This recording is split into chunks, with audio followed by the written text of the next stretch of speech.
Hello equipo, ¿cómo están? Bienvenidos a otra sesión del Proyecto 52. En el día de hoy, como ya ustedes saben, bueno, los que han estado siguiendo, ¿verdad? La serie, comenzamos un capítulo nuevo. Básicamente vamos a estar trabajando con lo que es pues la ingeniería de datos, que básicamente es un conjunto de temas que vamos a estar pues haciendo, ¿verdad? Y pues obviamente es fundamental en todo esto que tiene que ver con el análisis de datos y demás, pero de todas maneras vamos a ir mirando un par de cositas ahí bien interesantes. Le hago el contexto porque este es uno de los capítulos en el cual vamos a estar usando ya, o bueno, no vamos a estar saliendo un poco de lo convencional, porque ya estaríamos viendo no solamente la parte de cuando ya el dato está listo para uso, sino que hay una parte detrás, ¿verdad? Una parte que tiene que ver con cómo yo organizo, cómo yo genero, cómo yo pues creo estos pipelines de datos para que eventualmente pues los equipos que consumen esa información la puedan utilizar. Pero hay un montón de cosas que se hacían antes, entonces eso es lo que vamos a estar trabajando en el día de hoy. Entonces, básicamente los puntos que vamos a tocar, pues vamos a iniciar eventualmente con unos conceptos de que involucran lo que es la ingeniería de datos. Aquí vamos a hablar sobre su definición, básicamente qué significa TL, todas esas tareas, como mencionaba hace un momento, que van antes de la parte de analítica. Luego vamos a estar hablando sobre lo que es la arquitectura en el modelado de datos. O sea, hay unos conceptos que debemos de manejar básicamente al dedillo. Por ejemplo, el tema de lo que son los data lake, que es un data warehouse, que son temas, por ejemplo, dependiendo del contexto que estamos haciendo los pipelines, digamos, la tradicional, que es la base de datos relacionales. También vamos a rescatar, porque ya tenemos un capítulo específicamente para ello, de lo que es la base de datos no SQL, etcétera, etcétera. También vamos a hablar un poquito sobre lo que es el procesamiento de data. De aquí vamos a estar hablando, por ejemplo, aunque lo mencioné hace un rato, sobre el concepto de ETL, cuál es la diferencia entre el ELT. Digamos, vamos a hablar un poquito sobre lo que es la data en batch, o sea, tipo batch, o la data pues en streaming, la diferencia, cómo se hace, ese tipo de cosas.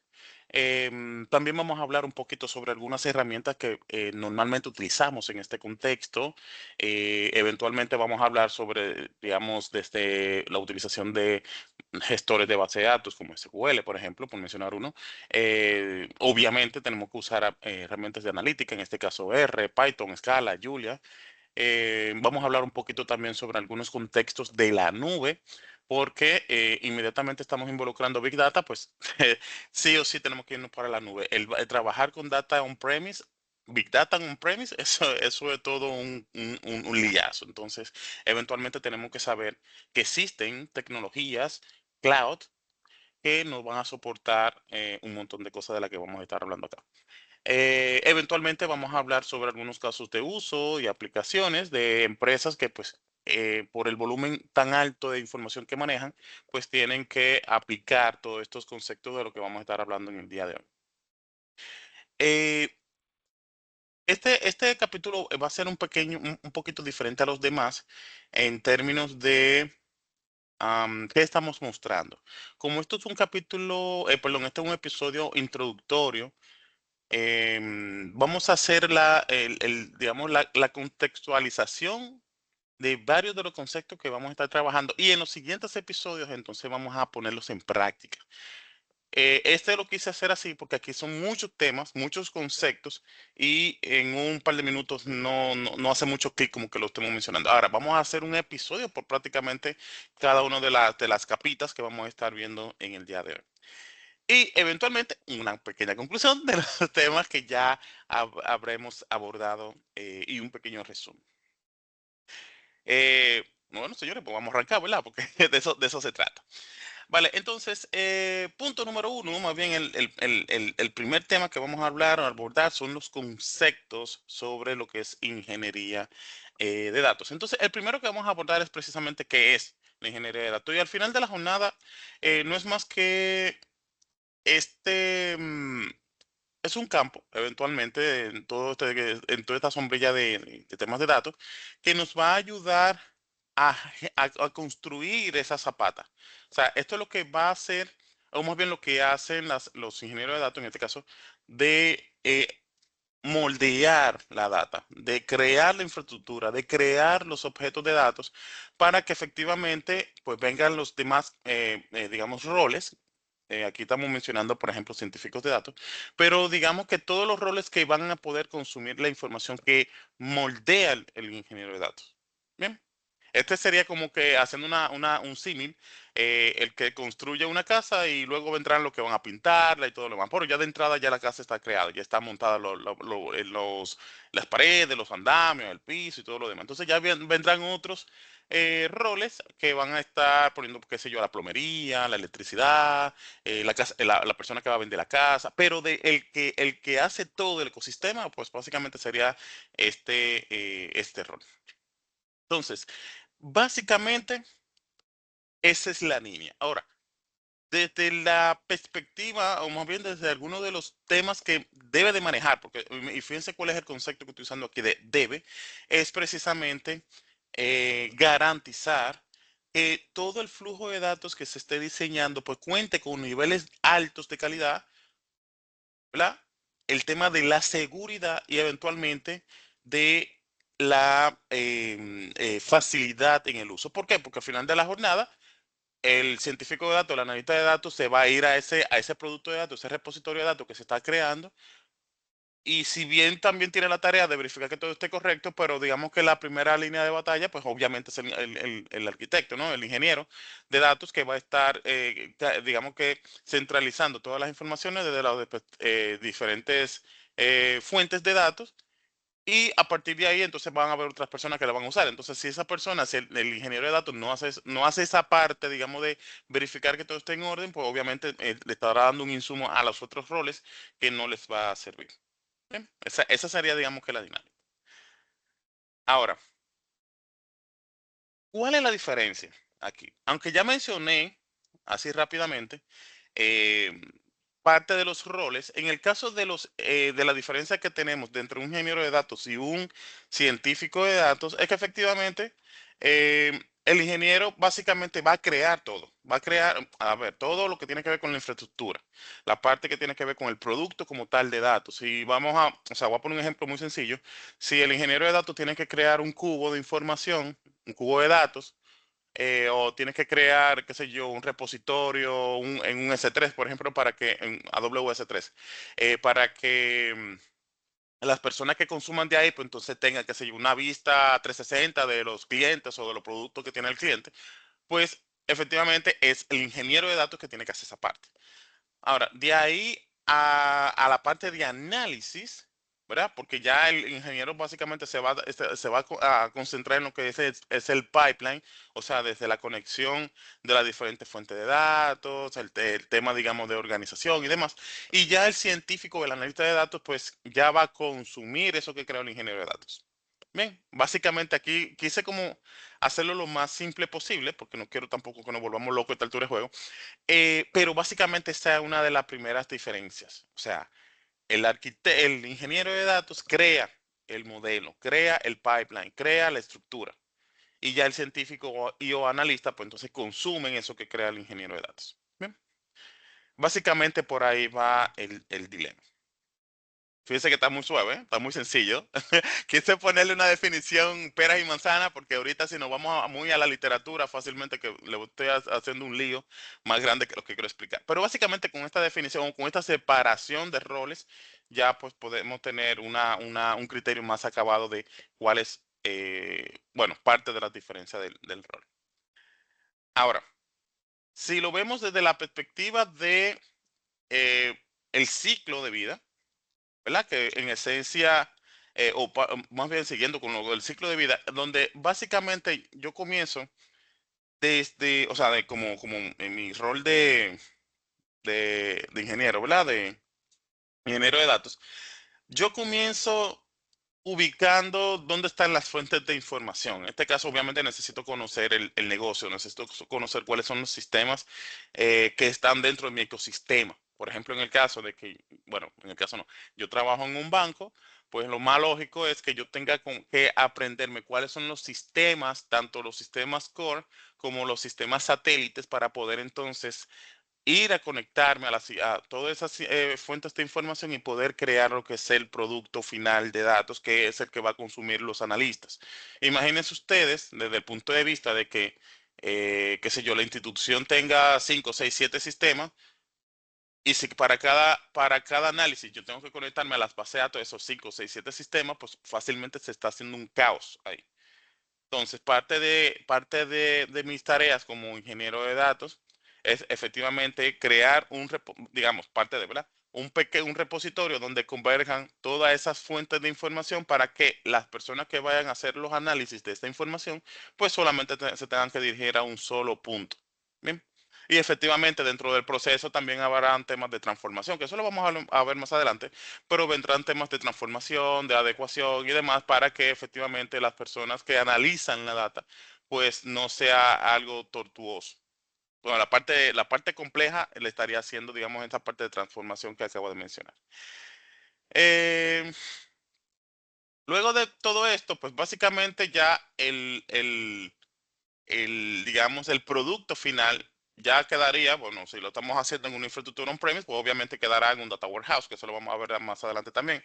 Quedarían en un data warehouse o algo parecido. O en el caso de que fuera, por ejemplo, en la nube, pues yo pudiera montar esto en un data lake o un data ocean, que básicamente son ya una infraestructura que me va a soportar temas de data, por ejemplo, no estructurada.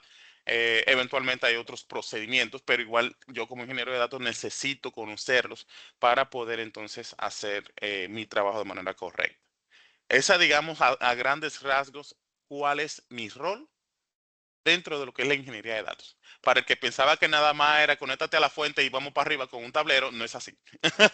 Digo, ojo, ojo, ojo, y no quiero que me malinterpreten. Desafortunadamente hay empresas que al no conocer estos temas, eh, y con el afán, ¿verdad? De, "Ay, hay que presentar los indicadores", pues lo que hacen es que, dicho sea de paso, es una muy mala práctica, conectar los sistemas de reportería directo a la producción a un sistema transaccional. Llámese que, por ejemplo, yo use, qué sé yo, Power BI, ClickSense, Tableau, y me conecte directamente al sistema transaccional en producción para mostrar un tablero o un indicador. Entonces, eso es una muy mala práctica. Por eso lo vamos a ver más adelante. Ahí tendremos mucho tiempo para eso. Bien, entonces, otro de los puntos, ¿verdad? Es que tenemos diferentes fases, digamos, dentro de lo que es el ciclo de vida de datos. Número uno, oficialmente, sería la ingestión del dato. O sea, donde nosotros vamos a ir a buscar esta data, nosotros vamos a recopilar estos sistemas que había mencionado ahorita, tanto los sistemas core, los sistemas satélites, etcétera, etcétera, archivos que se pueden generar quizás hasta los mismos correos que se mandan en el día a día.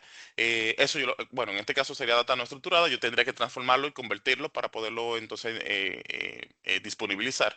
Pero digamos que esa fase de colección y de ingesta de la información, pues básicamente es esta, donde nosotros vamos a ir a los diferentes sistemas, vamos a conectarnos a los diferentes sistemas y vamos a extraer esa información para eventualmente pasar a la siguiente fase, que sería la de procesamiento.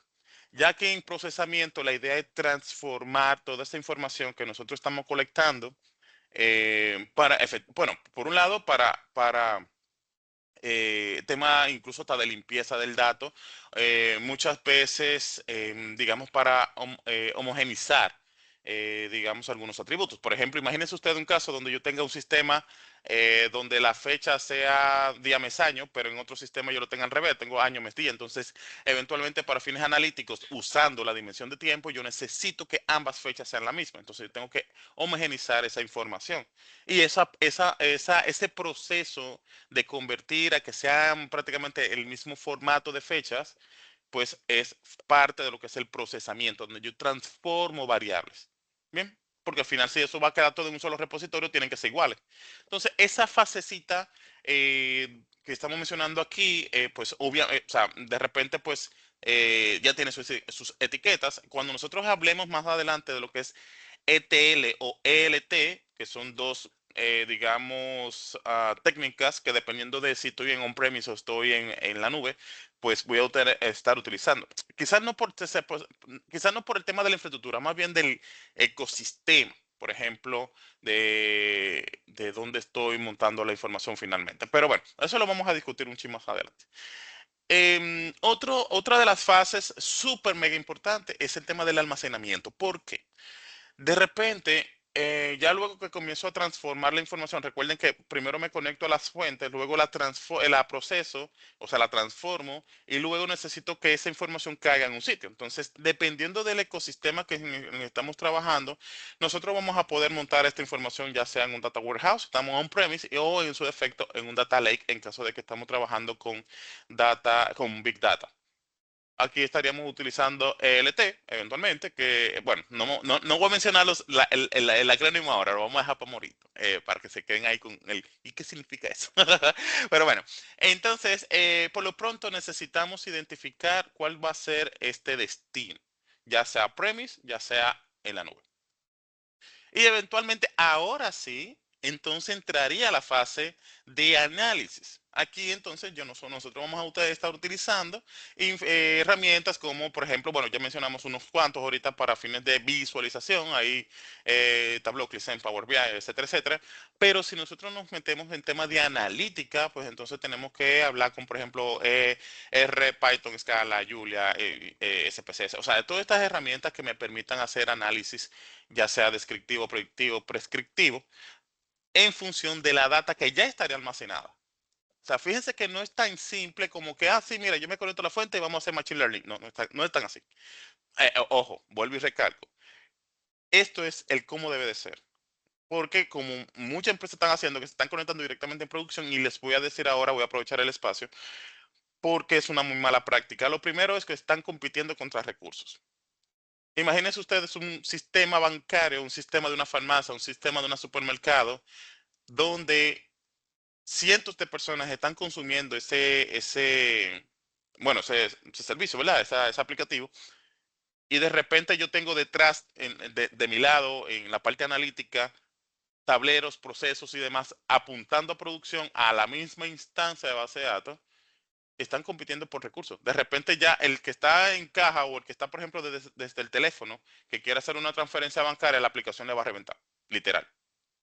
Entonces, esas son las cosas que van a pasar si nosotros hacemos este tipo de malas prácticas. Más adelante en el módulo de Data Warehouse y Data Lake, ustedes van a ver el por qué y el cómo se solventan estas cosas, pero por lo pronto, si ya lo tienen así, pues vayan pensando en que tienen que ver otro episodio, porque esto hay que arreglarlo. Listo. Entonces, digamos que ya ha visto lo que es qué hace, cuál es la dinámica. Ahora vamos a ver cómo se ve el rol. Porque de repente yo digo, bueno, yo soy ingeniero de datos, pero ok, ¿cuáles son mis funciones? ¿Qué yo tengo que hacer cuando me pongo este sombrero? Porque como ya sabemos, hay muchas sombrillitas, bueno, hay una sombrilla bastante amplia, ¿verdad? Pero debajo de esa sombrilla hay varios roles que eventualmente tienen sus funciones y sus responsabilidades. Del lado de nosotros, ya dijimos que nosotros somos responsables sí o sí de diseñar el pipeline, de todo lo que tiene que ver con el ecosistema, desde donde se genera el dato hasta donde yo la disponibilizo, la democratizo, para fines de que la organización pueda consumir la información. Eso a grandes rasgos. Em, digamos que desde el punto de vista, o sea, si tenemos que compararlo, ya hicimos una comparación bastante light ahorita, donde dijimos, mira, lo que pasa es que el científico de datos va a comenzar a trabajar a partir de lo que yo le deje como ingeniero de datos. Recuerden el ejercicio de la casa. Yo creo la casa, o sea, yo como el ingeniero civil, ¿verdad? El diseña la casa, la crea, ya pongo los blogs y todo lo demás. Ya vendrán otros roles más adelante, el que va a pintarla, el que le va a poner la electricidad, el que le va a poner la plomería, etcétera, etcétera. Todos esos roles, a partir de que ya la casa está hecha, serían entonces los científicos de datos, los analistas de datos y todo lo que termine en datos. Entonces, ese rol, ese marco, pues digamos definitivamente queda del lado de lo que es el ingeniero de datos.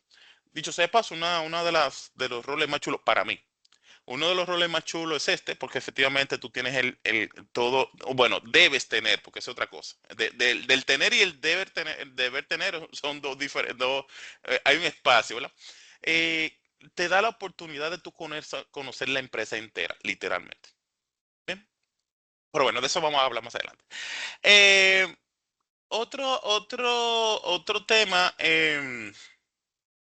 digamos que ese fue uno de los puntos más fundamentales es precisamente en el tema de la disponibilización, que ahorita lo mencionamos también, porque de repente, si por alguna razón, vamos a hacer un caso muy puntual, mi empresa tiene dos sistemas, tiene un sistema, un CRM o tiene un ERP, ¿verdad? Que son el sistema, ¿verdad? Donde se maneja todo lo que tiene que ver con cuentas por pagar, cuentas por cobrar, la.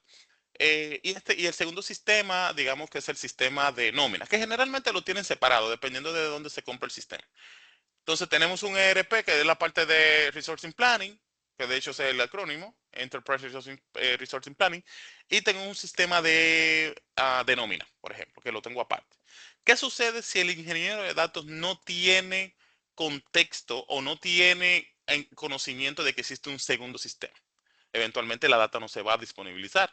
Y efectivamente cuando los roles de analítica, por ejemplo, los roles de científico de datos, analista de datos, quieran hacer un análisis de, por ejemplo, transaccionalidad sobre los empleados, pues entonces, si yo no estoy publicando de forma oficial, o sea, de forma a nivel de la empresa entera, la data de nómina, porque es una muy mala práctica hacerlo directamente en producción, el ingeniero de datos no sabe que eso existe. ¿Cómo el científico de datos lo va a hacer ese análisis? Ese es el punto. Sí o sí, el ingeniero de datos debe de conocer todo, literal. No hay un espacio para que diga, mira, yo no supe o yo no sé o lo que sea. Claro, uno puede decir que no sabe, pero dentro de lo que es el marco de la responsabilidad de un ingeniero de datos, es es conocer la empresa, es conocer, en términos de datos, obviamente, conocer la empresa, conocer los sistemas que existen, conocer cuáles son las fuentes que generan información dentro de la empresa. Entonces, no es tan como casi yo estoy aquí mirando para arriba y cuando el científico de datos quiera algo, yo solo lo pongo ahí. No, no, no.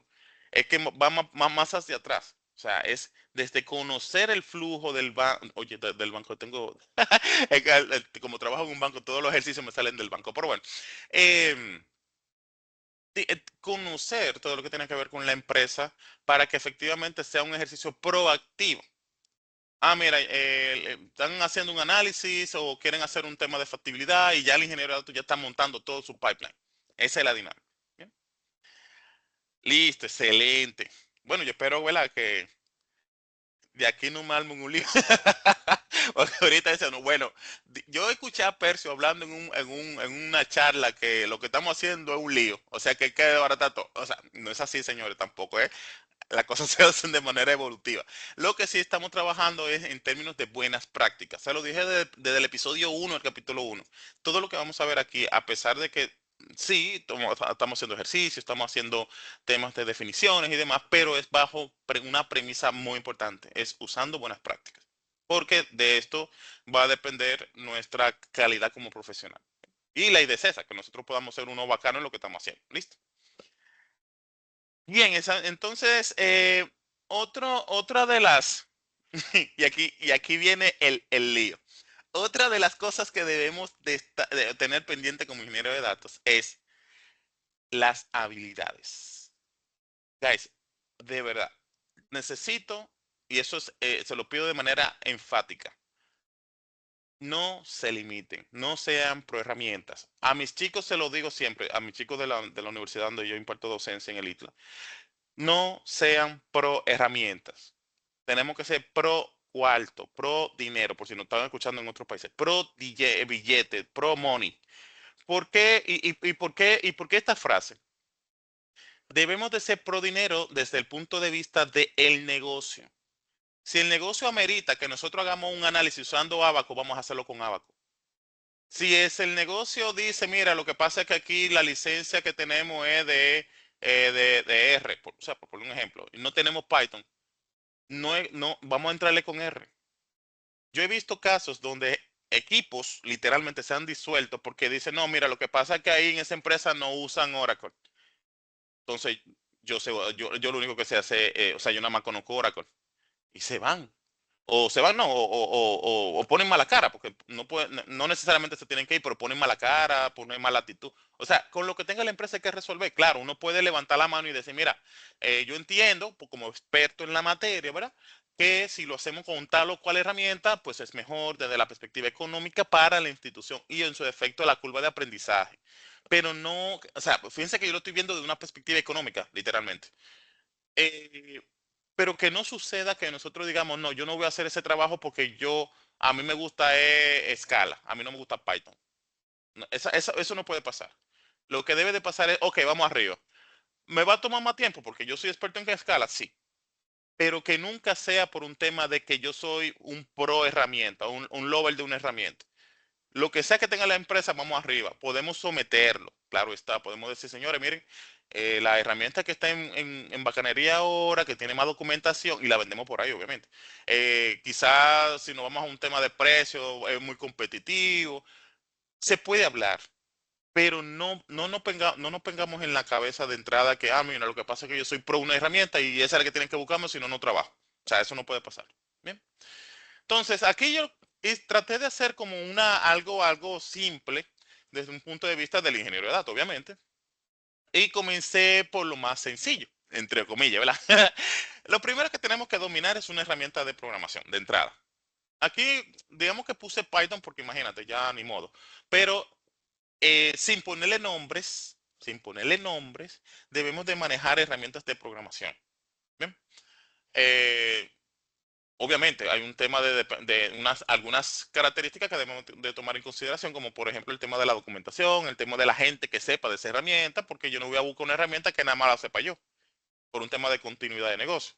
Eventualmente necesitamos manejar gestores de base de datos. Ya lo hemos mencionado en varias ocasiones en episodios anteriores sobre base de datos relacionales, base de datos no relacionales, o sea, no SQL, etcétera, etcétera. Eso es lo que tiene que ver, digamos, en la parte, digamos, general.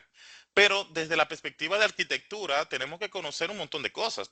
Necesitamos conocer lo que es un data warehouse, qué significa cuando yo estoy hablando de un S3, por ejemplo, un AWS, qué significa cuando yo estoy trabajando en un Data Ocean, qué significa el tema de Kafka, qué significa, o para qué yo uso Kafka, qué tipo de tecnología existen cuando yo quiero hacer analítica en tiempo real o near real time. O sea, todo ese concepto y ecosistemas de herramientas necesito conocerlo. Ese sería el toolbox de un ingeniero de datos.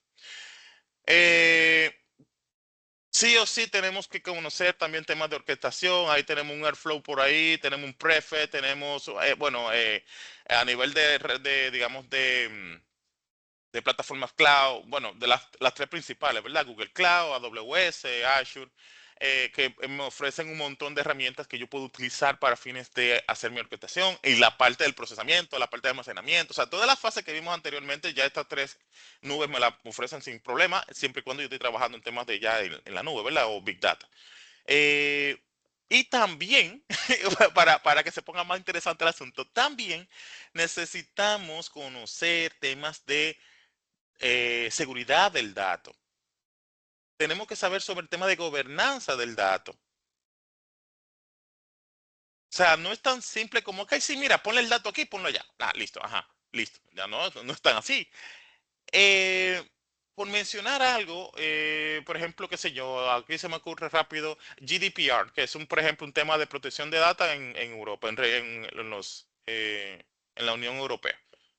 O sea, son políticas que prácticamente te obligan a una empresa a tú mantenerte lineadito en términos de la protección bueno, menciono protección, ¿verdad? Porque es uno de los puntos más calientes, del dato, porque yo no puedo hacer loco, o sea, yo no puedo agarrar y decir, mira, yo tengo este dato aquí, porque como yo soy el que lo estoy capturando, se lo puedo disponibilizar a todo el mundo. No.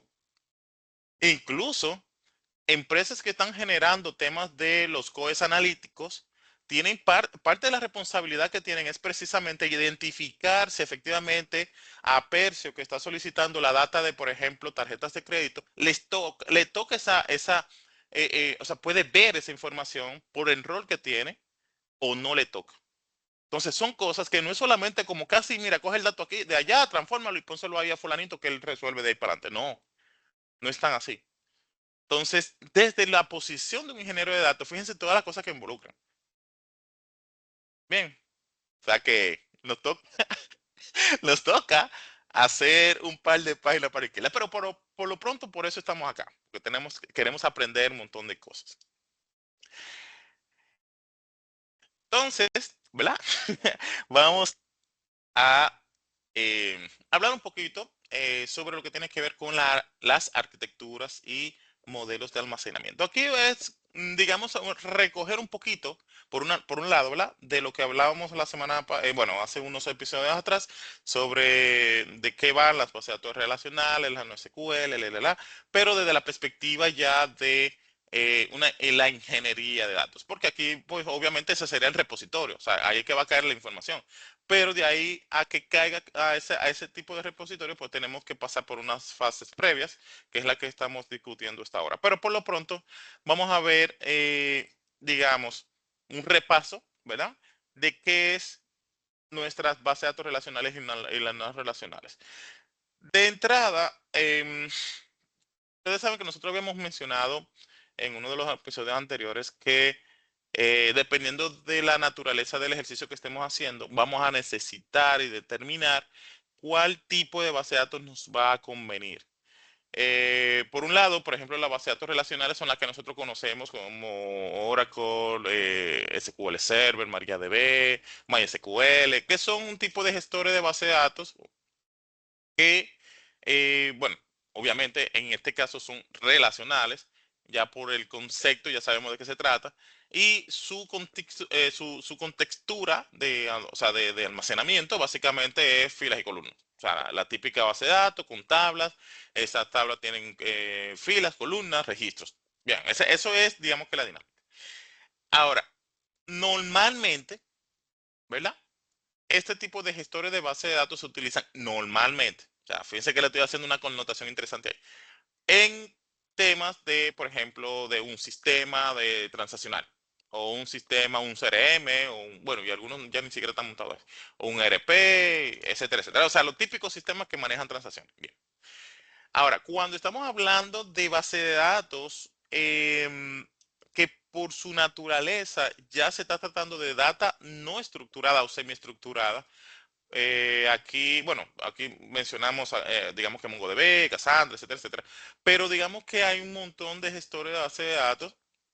Ahí podemos mencionar incluso Redis, podemos mencionar Neo4j, podemos usar, qué sé yo, DB4Object. O sea, hay un montón de tipos de gestores de base de datos, o sea, de estructura de base de datos, que vamos a necesitar en su momento para poder almacenar la información que estamos procesando en la fase anterior, ¿verdad?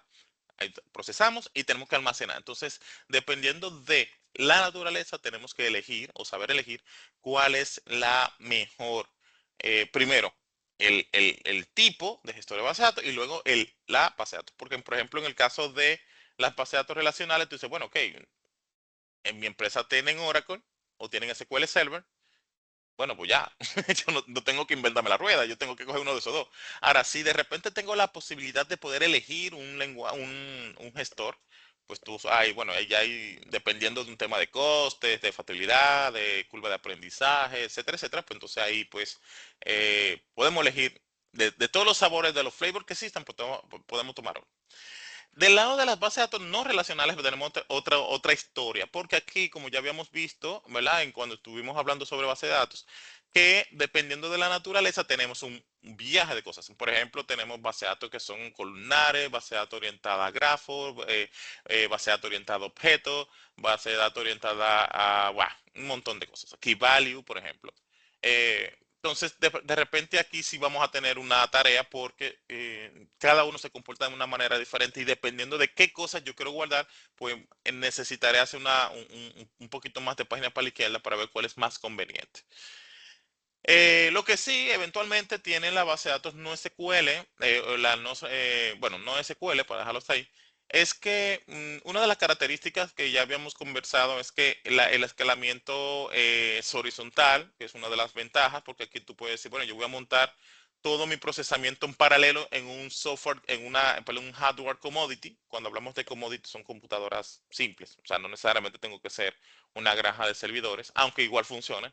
Pero el tema es que con la escalabilidad horizontal yo puedo montar todo eso en un solo clúster y eso me funciona. O sea, y voy incrementando tanto procesamiento como máquinas vaya incluyendo en este clúster. Entonces, es una de las chulerías. Y normalmente lo utilizamos cuando estamos trabajando bajo un esquema de Big Data o altos volúmenes de información.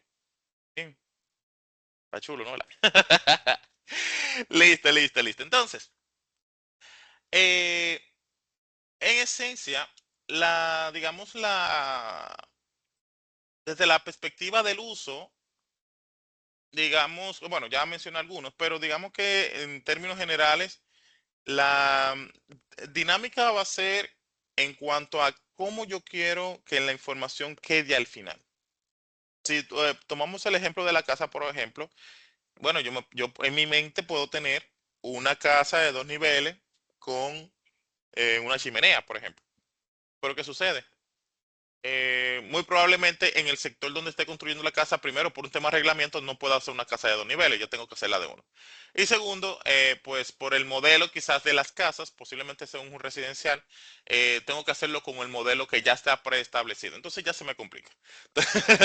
Ya no viene, ya no va a ser el que tengo en la cabeza, sino el que ya me permitan. Entonces, esto mismo pasa aquí.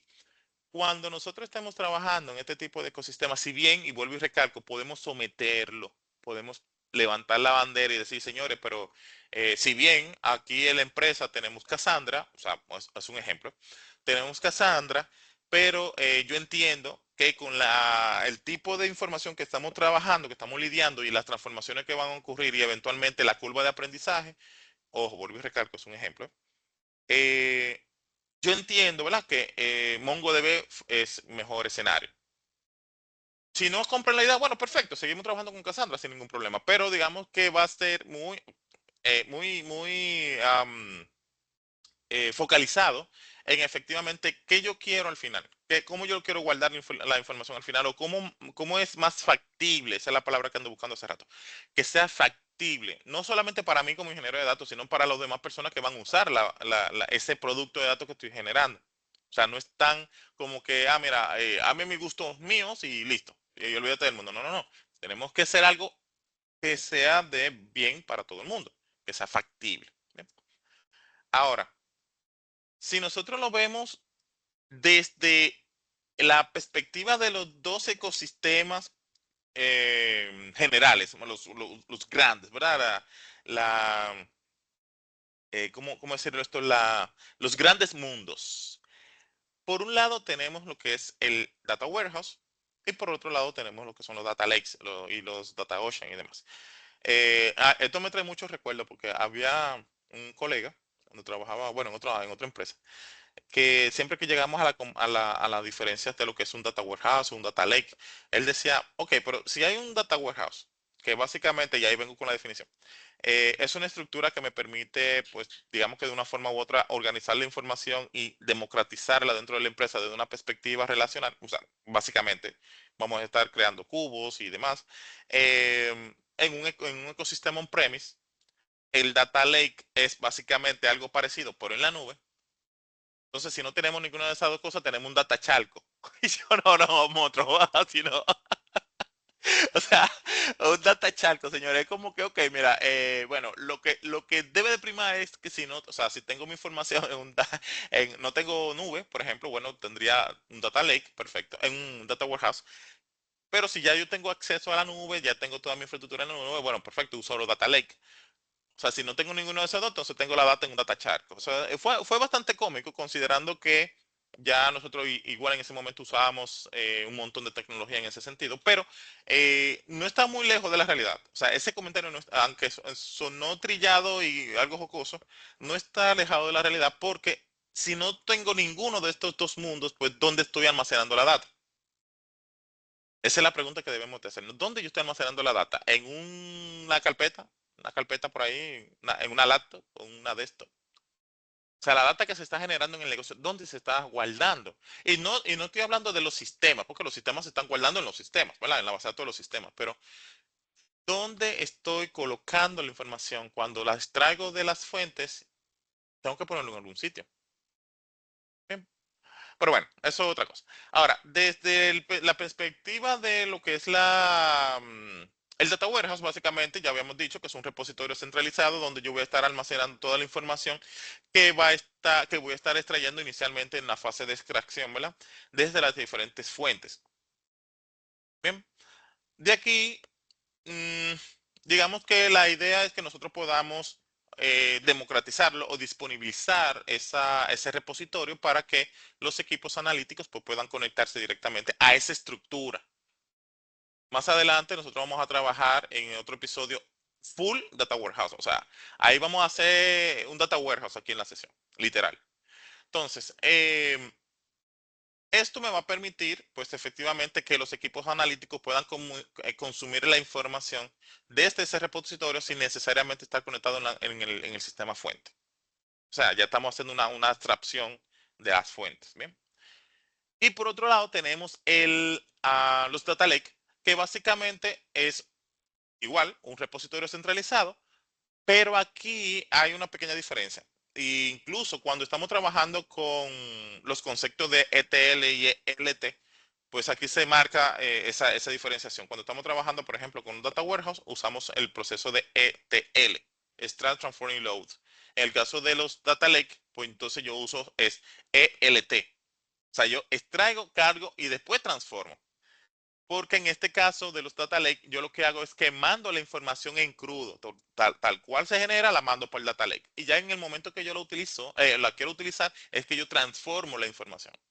Un concepto bastante interesante, bueno, considerando, ¿verdad? Que si no tenemos conocimiento de ninguno de las dos, para nosotros va a ser todo un trauma, pero una vez ya conocemos cuál es la diferencia, o sea, cómo se ve una u otra, pues entonces ahí, pues la verdad es que es algo bastante chévere de entender. Yo voy a ver cómo en las siguientes sesiones hacemos los dos, o sea, tanto el Data Warehouse como el Data Lake, para fines del ejemplo. Ahora, si nos vamos a dónde yo uso estas cosas, bueno, ya prácticamente los mencioné. O sea, por un lado, el debe ser, ¿verdad? En un ecosistema on-premise, yo en vez de conectar mi reportería, mis tableros y todas esas cosas a los sistemas fuentes directo, pues entonces yo creo lo que es una, o sea, si estamos hablando en on-premise, creo mi data warehouse y de ahí, pues entonces todo el pipeline. Yo creo mis procesos de TL que carguen la información de la fuente, la carguen, bueno, dependiendo de los recursos que tenga la empresa también, voy a tener varias capas, eso lo vamos a ver también en el siguiente episodio, donde yo puedo tener, por ejemplo, una capa intermedia, que sería un staging area, y de ahí yo traigo toda la información de la fuente, la pongo en el staging area, y de ahí entonces la consumo y la transformo y le hago todo lo que tengo que, porque ya no estoy leyendo de producción, o sea, ya la estoy leyendo desde el staging area. Y luego de ahí entonces la mando al repositorio final, que sería finalmente el data warehouse. Pero lo estoy haciendo muy lineal, o sea, lo estoy haciendo muy a vuelo de pájaro, pero ya más adelante lo vamos a presentar todo un ecosistema, todo visual, todo lo lindo para que ustedes entiendan a lo que me refiero. Pero en este punto del Data Warehouse es porque estoy trabajando en un ecosistema on-premise, o sea, en premisa, servidores internos de la empresa. Si yo estoy en la nube, pues aquí ya la cosa cambia y ya efectivamente por el volumen de información que estoy manejando, por un tema de procesamiento obviamente, el, ya tengo que irme a la nube. Entonces aquí ya estamos utilizando o deberíamos estar utilizando Data Lake, que ya por la naturaleza del dato, por ejemplo en este caso no estructurado, no semiestructurado y demás, aunque igual yo puedo subir data estructurada sin ningún problema. El tema es más por el procesamiento. Ya yo puedo entonces utilizar recursos más, digamos, adecuados a la necesidad que estoy pues teniendo. Dicho esto, pues obviamente tenemos que hacer un dig deeper en el caso de el modelado. Cuando hablamos del modelado, y no es el modelado de traje de baño, cuando hablamos del modelado, estamos hablando de cómo yo organizo técnicamente la data para que efectivamente pueda ser consumible. Eso es bastante simple. Ahora, en contexto, aquí hay unos dos. dos amiguitos que tenemos que prestarle bastante atención. Y bueno, uno de ellos es el modelo estrella o modelo Star o el modelo Snowflake o copo de nieve, que dependiendo, digamos, de cómo yo quiero organizar la información, yo voy a tener que utilizar una de estas dos estrategias.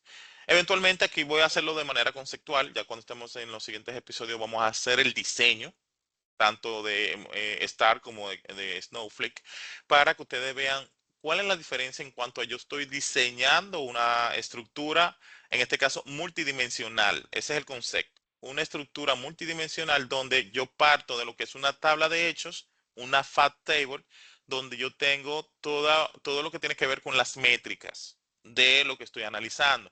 Imagínense ustedes, estoy analizando, qué sé yo, desembolsos de préstamo. En esa fact, o sea, en esta tabla de hechos, yo voy a tener atributos, bueno, métricas como el monto de desembolso, cantidad de desembolso. Bueno, en este caso normalmente va dado por una llave, pero bueno, el caso es que desde aquí yo voy viendo métricas, medidas. Y ya las dimensiones, que serían básicamente las perspectivas, o sea, desde qué punto de vista yo quiero ver estos desembolsos. Imagínense ustedes la FAT de desembolso, perfecto.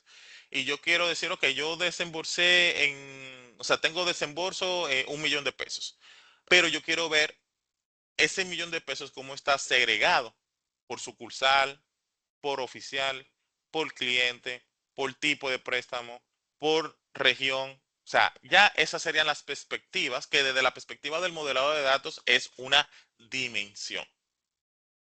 Chévere. No se preocupen, que todo esto nosotros lo estamos viendo desde una perspectiva conceptual ahora, pero bueno, les recomiendo que busquen lápiz y papel, literal, porque vamos a pintar, vamos a dibujar y en los siguientes capítulos, cuando estemos trabajando ya con lo que tiene que ver con el diseño, nos tocará hacer un par de dibujos y bastante interesante. De hecho, hay muchas herramientas que me permiten hacer diseños, pero vamos a hacerlo a la antigüita. Vamos a buscar papel, una hoja de maquinilla y un lápiz y vamos a dibujar. Ustedes van a ver qué divertido. Por eso decía en principio que a mí me encanta esta fase, o sea, de todos los roles que tienen que ver con temas de data, es el que a mí me gusta. Bien, o sea, no es que ahora, porque lo dijo Percio, no, no. Este a mí me gusta es porque es, no sé, es como demandante. No, no, y no es que sea masoquista. Bueno, vamos a hablar de esos temas más adelante. Entonces, básicamente, en términos del modelado, vamos a tener esos dos puntos. Vamos a tener el modelo estrella y modelado de Snowflake. Ahora, dependiendo de cómo yo diseño o necesite más bien las dimensiones, ya mencionamos que tenemos una FAT y tenemos dimensiones. Dependiendo de si yo tengo una dimensión, una subdimensión, pues entonces ahí ya estamos hablando de un copo de nieve. Es decir, yo tengo una dimensión detrás de otra dimensión y a su vez esa dimensión se va a estar asociando directamente a la FAT. Pero esto va a estar muy de la mano en qué yo quiero priorizar.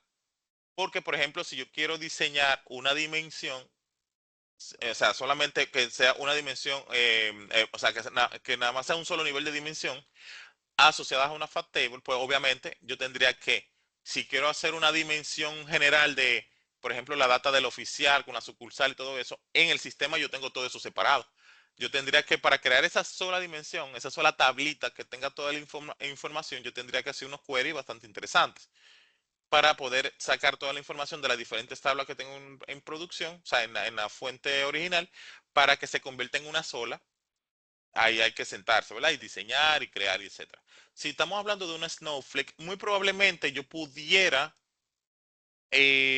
mejor, en vez de hacer una sola dimensión con todos los atributos, yo puedo hacer varias subdimensiones a partir de la dimensión principal. Y digamos que desde la perspectiva de diseño un poquito, bueno, ahí más o menos. Pero eso va a lo va a determinar también el nivel de complejidad de nuestra estructura. Pero bueno, este punto si quieren lo podemos dejar ahí en hold para cuando entonces ya estemos diseñando, porque quizás si lo vemos, si lo hacemos hacia la ceguita, pues muy, muy difícilmente le tengo enganchando. Vamos a dejarlo en hold y ya cuando estemos en el diseño, le voy a decir, ¿ustedes se acuerdan cuando hablamos de modelo estrella y copo de nieve? Bueno, esto es lo que estamos haciendo ahora, va a ser eso.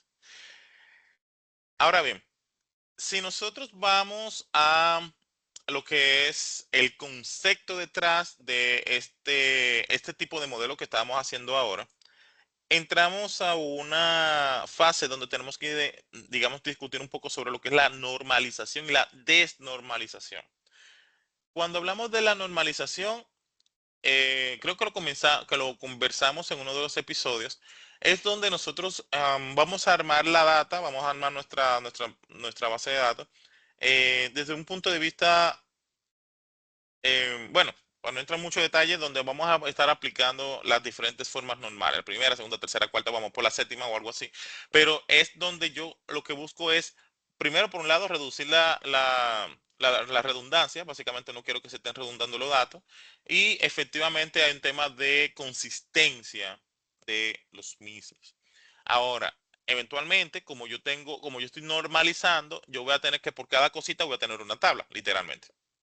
Entonces, en el caso de la desnormalización, yo lo que voy a hacer es el proceso inverso. Si yo tengo, por ejemplo, en producción 20 tablas para el sistema completo, fácilmente yo quiera convertir todo eso en 5. Claro, no es que yo me diga, mira, a mí me gusta 5. No, es que va a depender mucho del ejercicio. Y si quedan 5, bueno, perfecto. Pero al final es el proceso inverso, de poder reducir lo más que pueda la cantidad de tablas, pero lo que estoy haciendo es combinando las tablas. Eventualmente aquí yo voy a tener tema de redundancia, tema de quizá de la misma consistencia, el tema de porque estoy duplicando la información literalmente. Eh, Voy a tener, bueno, un montón de situaciones, pero en el caso de la desnormalización, lo que andamos buscando es eventualmente que las consultas sean más rápidas, porque ya tú vas a tener todo en un solo sitio. O sea, ya tú no tendrías que estar haciendo inner join, join, full join, other join, entonces esa gente para las 20, 30, 35 tablas que tiene producción, sino que tú dices, bueno, yo voy a combinar todas estas tablas que son similares y tienen una llave en común, una primary, una foreign, los combino y al final creo dos tablas. Bueno, ya en vez de consultar 5 o 6 tablas, yo consulto una, por ejemplo. Eh, pero todo esto va a estar muy enfocado en cómo yo quiero organizar la data. Esa es la premisa. ¿Bien? Eventualmente también lo vamos a estar utilizando cuando estemos haciendo los ejercicios, así que vayan anotando. Ya para los siguientes capítulos vamos a sacar chispa de aquí. Bien, señores, ¿cómo vamos? Yo creo que, ¿verdad? Hasta ahora a nivel conceptos vamos bien.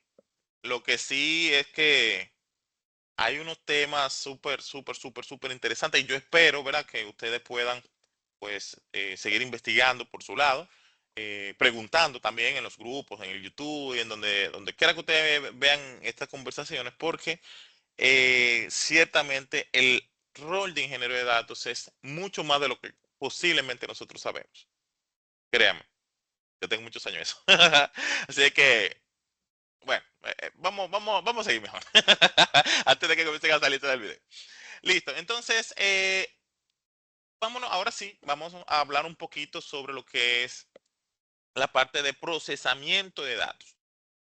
¿Y qué es procesamiento de datos? En este caso, el procesamiento de datos, pues es esa fase que nosotros comenzamos a hablar hace un momento, donde yo comienzo a traer la información, la voy transformando, voy combinando, etcétera, etcétera, reglas de negocio, la.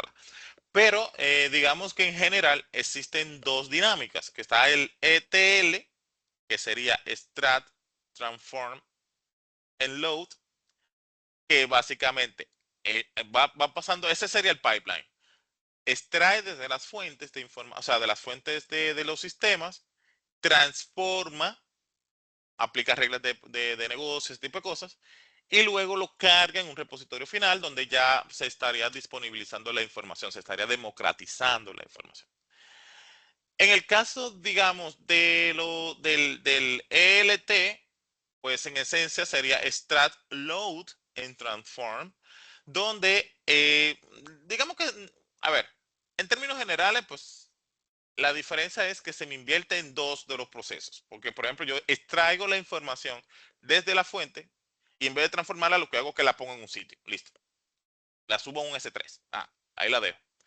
Pero ¿qué pasa? Que cuando yo la necesito, entonces ahí yo comienzo a procesar. Eso tiene sus ventajas, tiene su chulería, pero digamos que es un concepto que inmediatamente uno lo ve, lo primero que le llega es, eso está en cloud. O sea, eso es una nube que está trabajando ahí. ¿Por qué?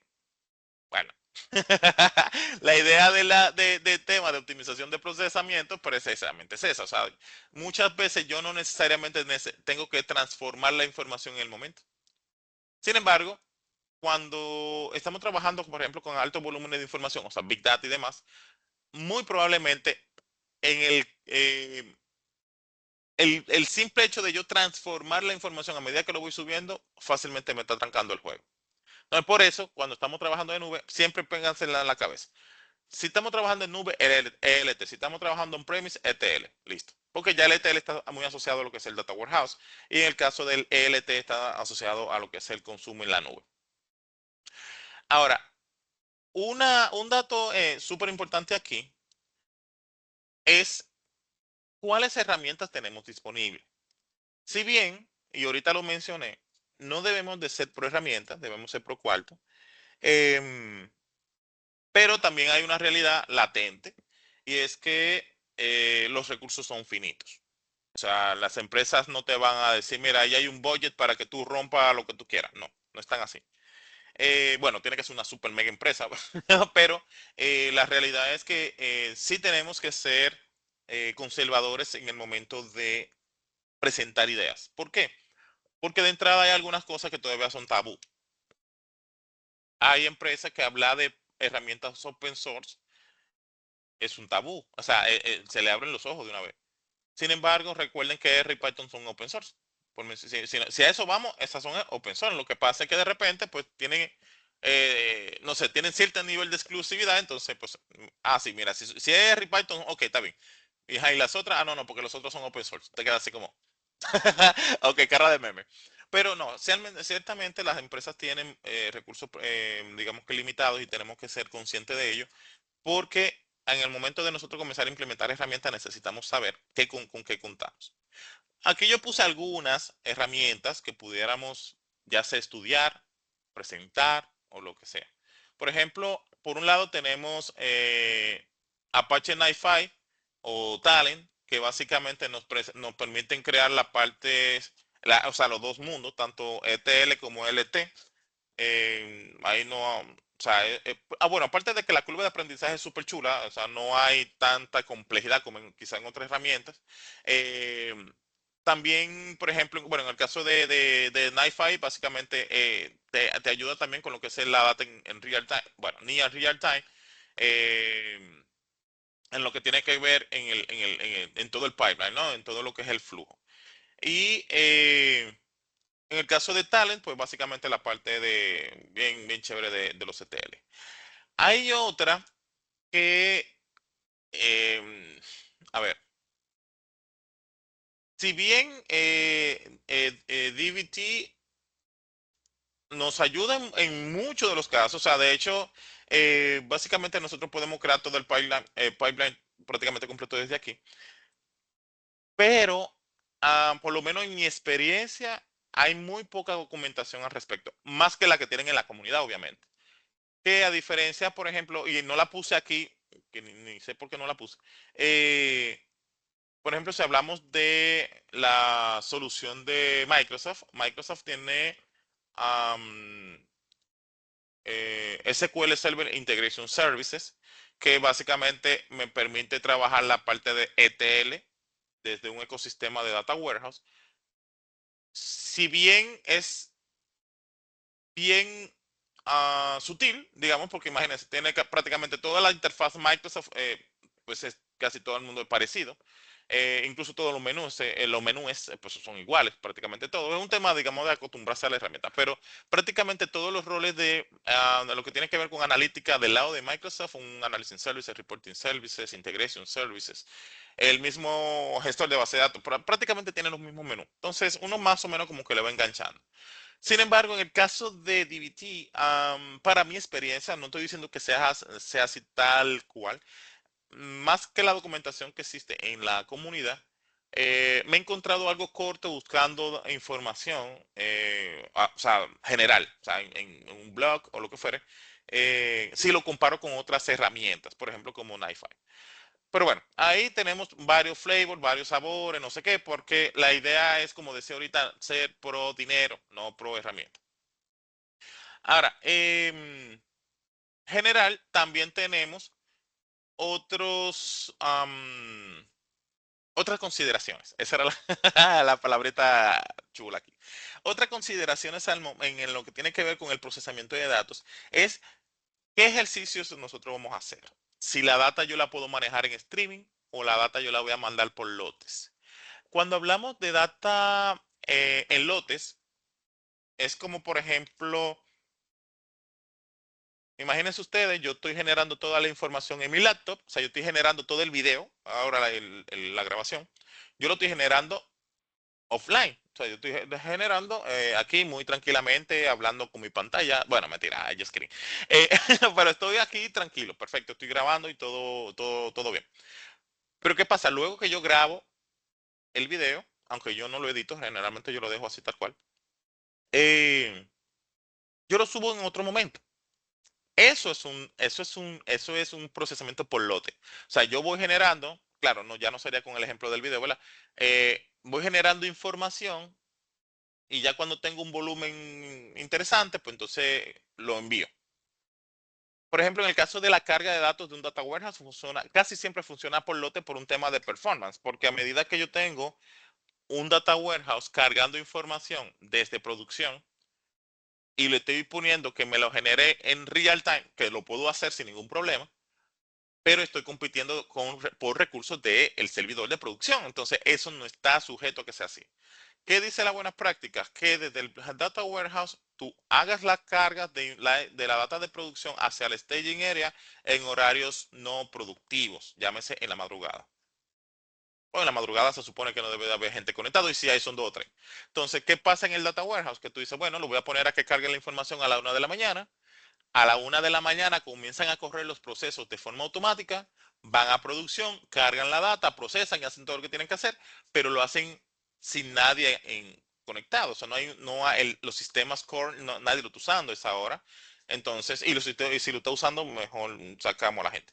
Pero digamos, pero está supuesto que no haya nadie conectado. Eso es un procesamiento por lotes. O sea, yo espero un momento específico para subir información, una vez que ya la tengo a mano.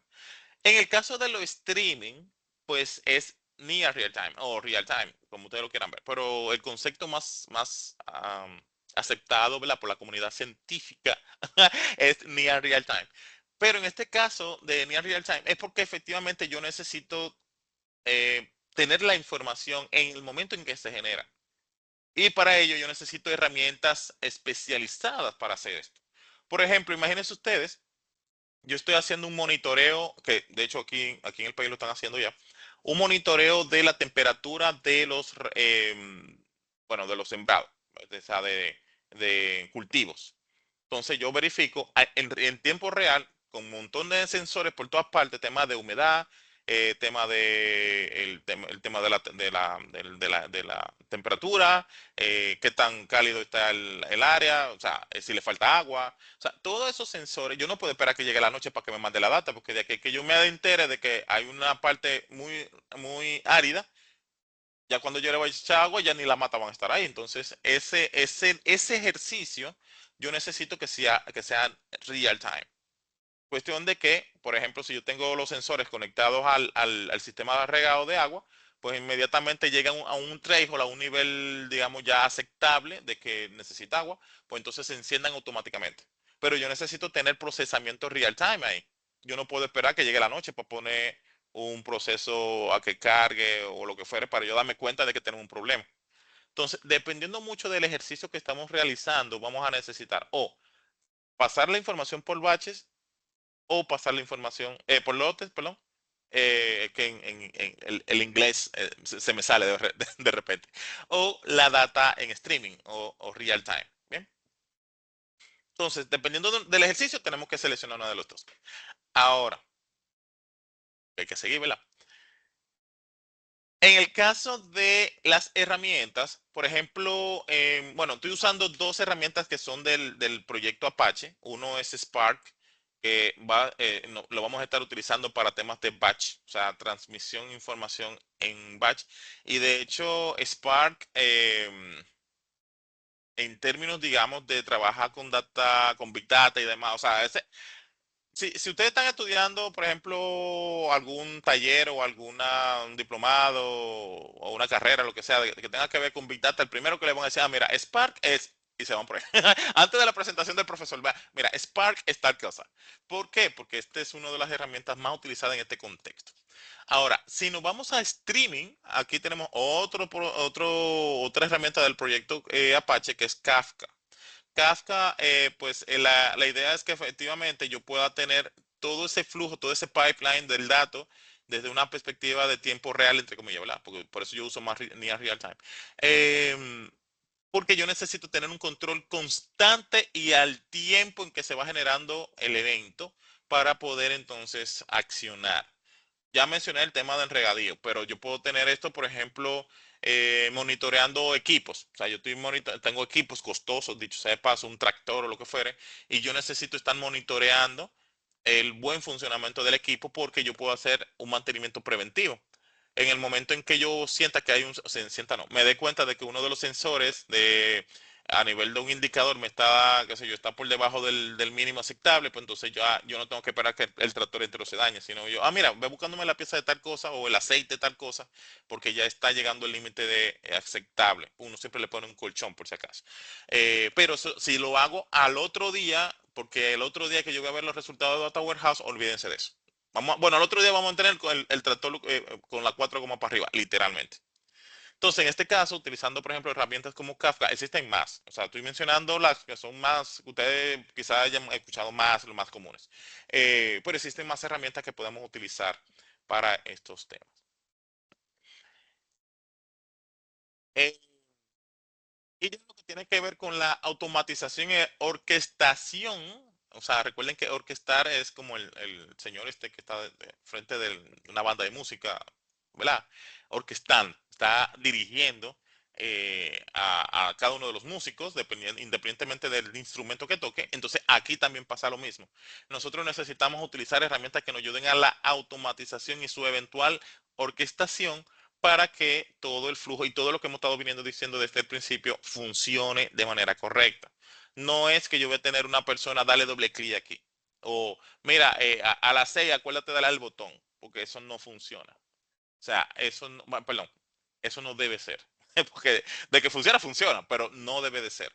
Esa tarea manual, eso no debe de ser. Por eso existen este tipo de herramientas. Eh, otra, ya que me quedé pegado en el proyecto Apache, tenemos Airflow, muy chulo, o sea, el final del muñequito me encanta. Y ojo, no le estoy dando propaganda, ¿verdad? Porque no me interesa tampoco.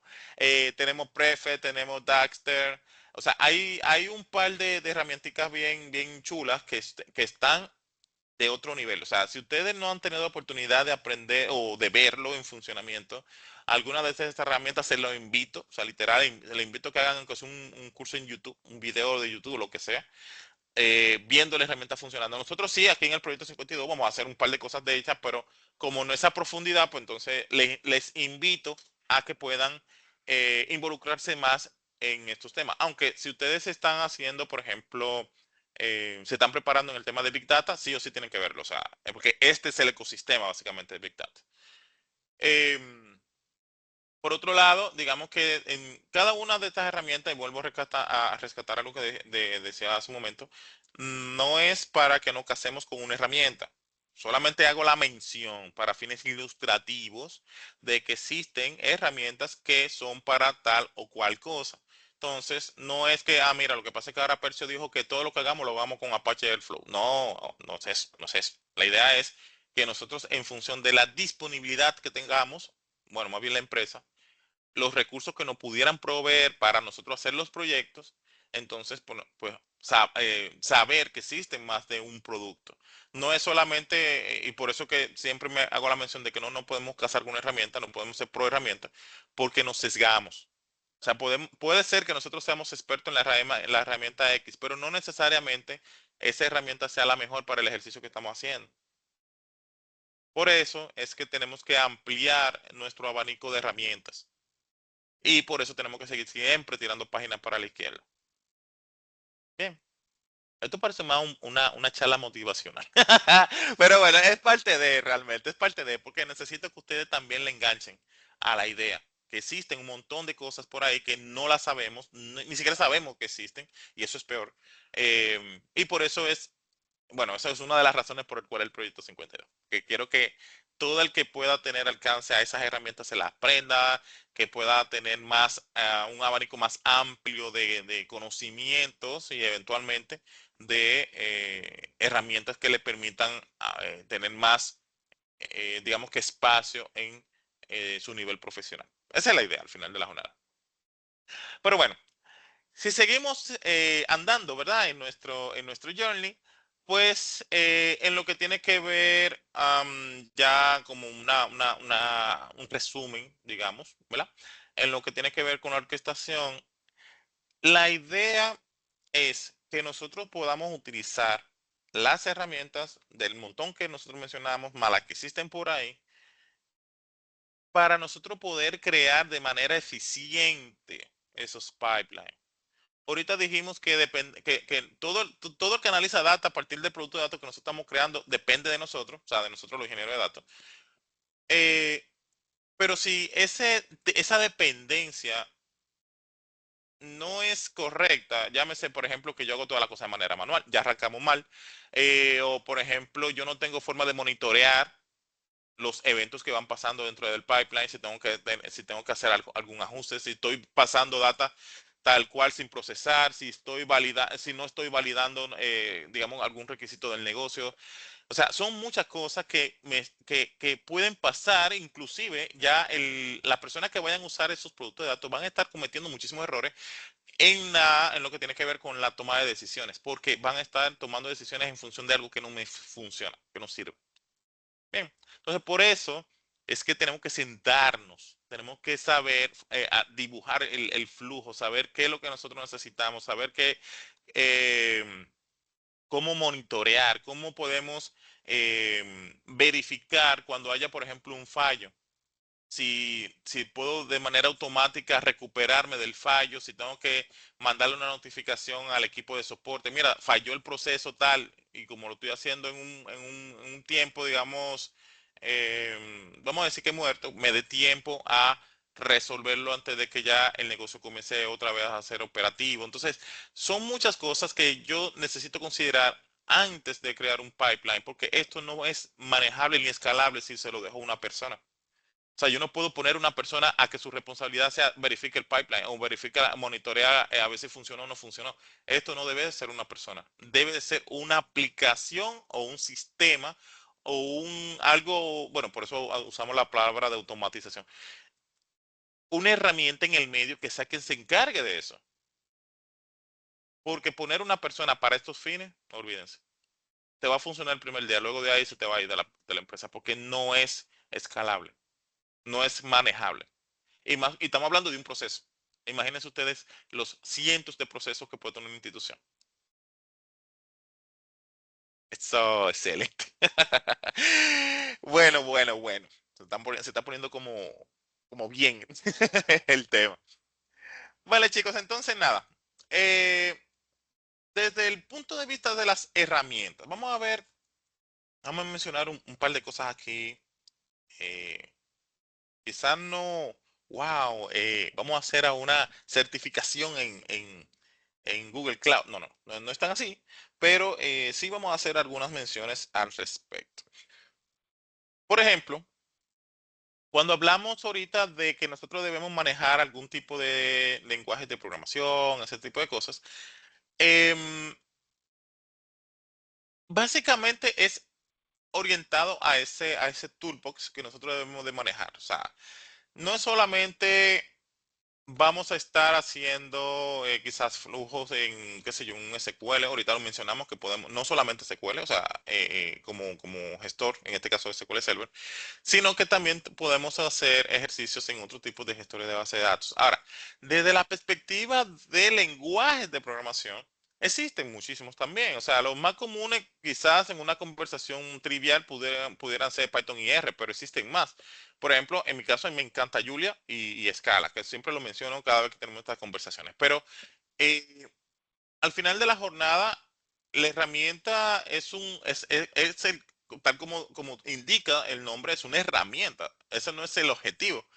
Por eso es que decía ahorita que no podemos ser pro herramienta. Ahora, si ya yo digo, bueno, mira, yo me voy a especializar en R o en Scala o en Julia o en Python, entonces, ok, perfecto, bienvenido sea.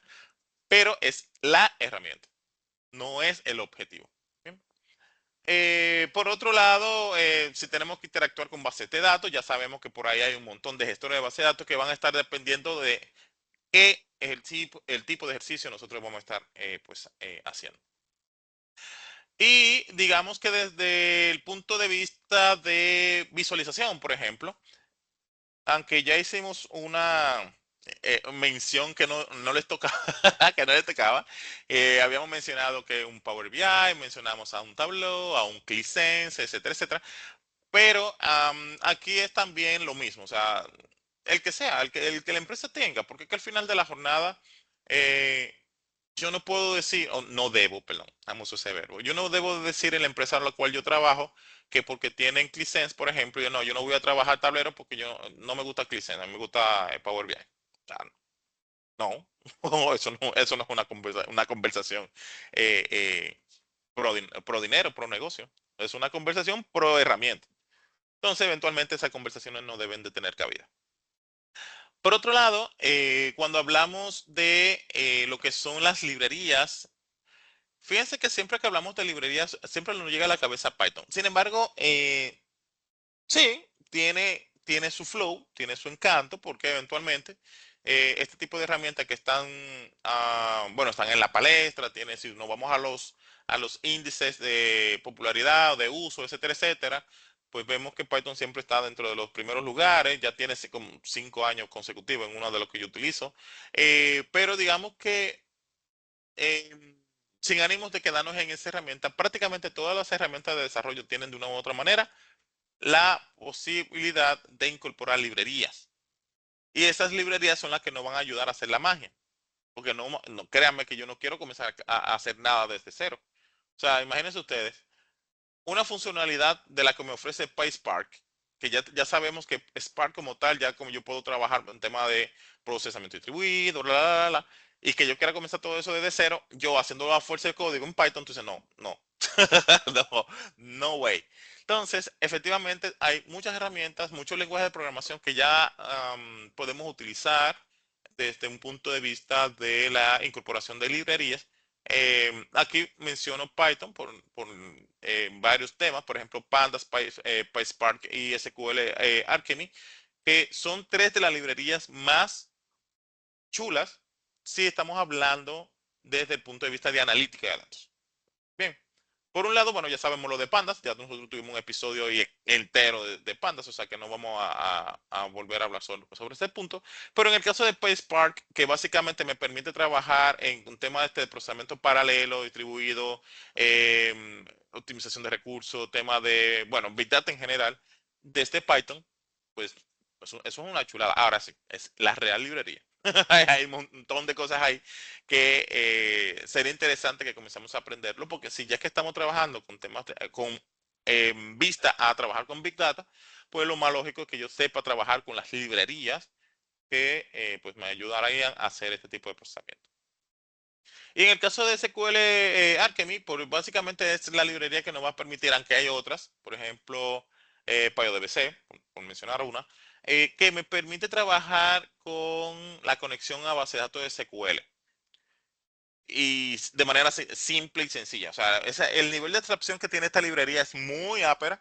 Me evita hacer un par de cositas que posiblemente yo la tenga que hacer en otras librerías, pero digamos que en términos de conexión y la consulta y demás es muy ápera. O sea, es muy chula y no hay, o sea, la curva de aprendizaje es bastante bien, aceptable, digamos.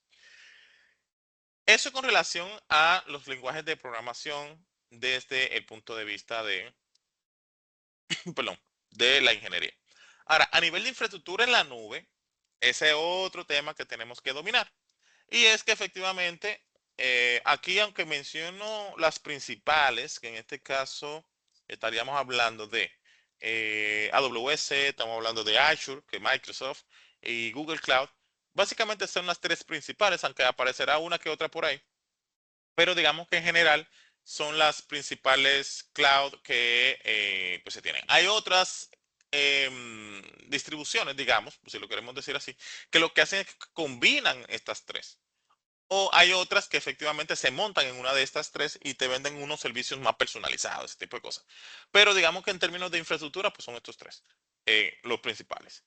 Entre ellos, pues obviamente hay un montón de generalidades, digamos que entre lo que es la tema de la disponibilidad, tema de la cantidad de, ¿cómo se llama esto? Centros que tienen, va a depender mucho, digamos, ahí de la zona, de, bueno, también de la misma, de la misma localidad que en la cual se encuentren los servidores. Y digamos que prácticamente en términos de procesamiento, la gran diferencia anda por ahí. Porque efectivamente son tres empresas diferentes, cada una cotiza diferente y la. Pero en términos, digamos, de, déjame ver cuál es mejor o peor, o no, digamos, mejor o menos mejor. Va a depender mucho, primero, posiblemente por un tema contractual. Por ejemplo, o sea, si yo de repente mi empresa, todos los productos son Microsoft, lo más lógico que yo, lo más lógico, es que yo adquiera los servicios de la cloud de Microsoft, Azure, por ejemplo. Pero si yo soy agnóstico de alguna herramienta, o sea que no, a mí no me interesa realmente si es una o la otra, pues entonces ya habrán temas de que déjame ver, yo quiero usar, qué sé yo, o sea, me voy a inventar algo, un modelo para entrenar una inteligencia artificial de tal cual. Pero ¿qué pasa? Esa solución me la ofrece AWS. Las otras dos no la tienen. Entonces ya, obviamente, ya por un tema de dependencia, yo tengo que irme para AWS. Ahora, si de repente yo necesito integrar, digamos, mi Active Directory local con los servicios de que me ofrecen en la nube, no sé qué, pues entonces como mi Active Directory muy probablemente lo tenga en Microsoft, pues yo simplemente digo, bueno, pues a mí me por Azure, porque ya igual ya yo me evito la parte de seguridad y demás, porque la estoy integrando directamente con mi Active Directory. Entonces, ya me iría por ahí. No, mira, lo que pasa es que yo estoy usando unos servicios de digital, em, que solamente me lo ofrece Google Cloud. Entonces, fíjense que ya es un tema de dependencia. O sea, vimos ahorita la parte económica, ahora el tema de dependencia de los ejercicios que quiero hacer. Pero digamos que fuera de ahí hay otros temitas que son de importantes saber, ¿verdad? Y es en términos de los componentes. Obviamente aquí no vamos a entrar en esos detalles porque son muy extensos. Eso sería como un curso entero para nada esa parte. Pero también están los componentes, la forma en cómo se procesa la información, o sea, como que las herramientas internas que me van a permitir pues hacer todo mi pipeline de manera efectiva. Ahí le dejo más o menos algunas consideraciones con relación entre ellas, ¿verdad? Pero más de ahí, también, que sí, eso sí es importante conocer, es la documentación. Una que otra tiene más documentación, hay otras que tienen, o sea, todas tienen mucha documentación. El tema está en que si, por ejemplo, yo quiero hacer una certificación, por mencionar algo, dependiendo del ranking, quien esté más rankeada o menos rankeada, pues entonces las certificaciones fácilmente van a ser más costosas o menos costosas. También va a estar el tema de la disponibilidad de los servicios. Porque, por ejemplo, si yo quiero tener un repositorio para data no estructurada en República Dominicana y el único que me está dando ese servicio es, por ejemplo, AWS, pues obviamente ya yo no puedo inventar la rueda.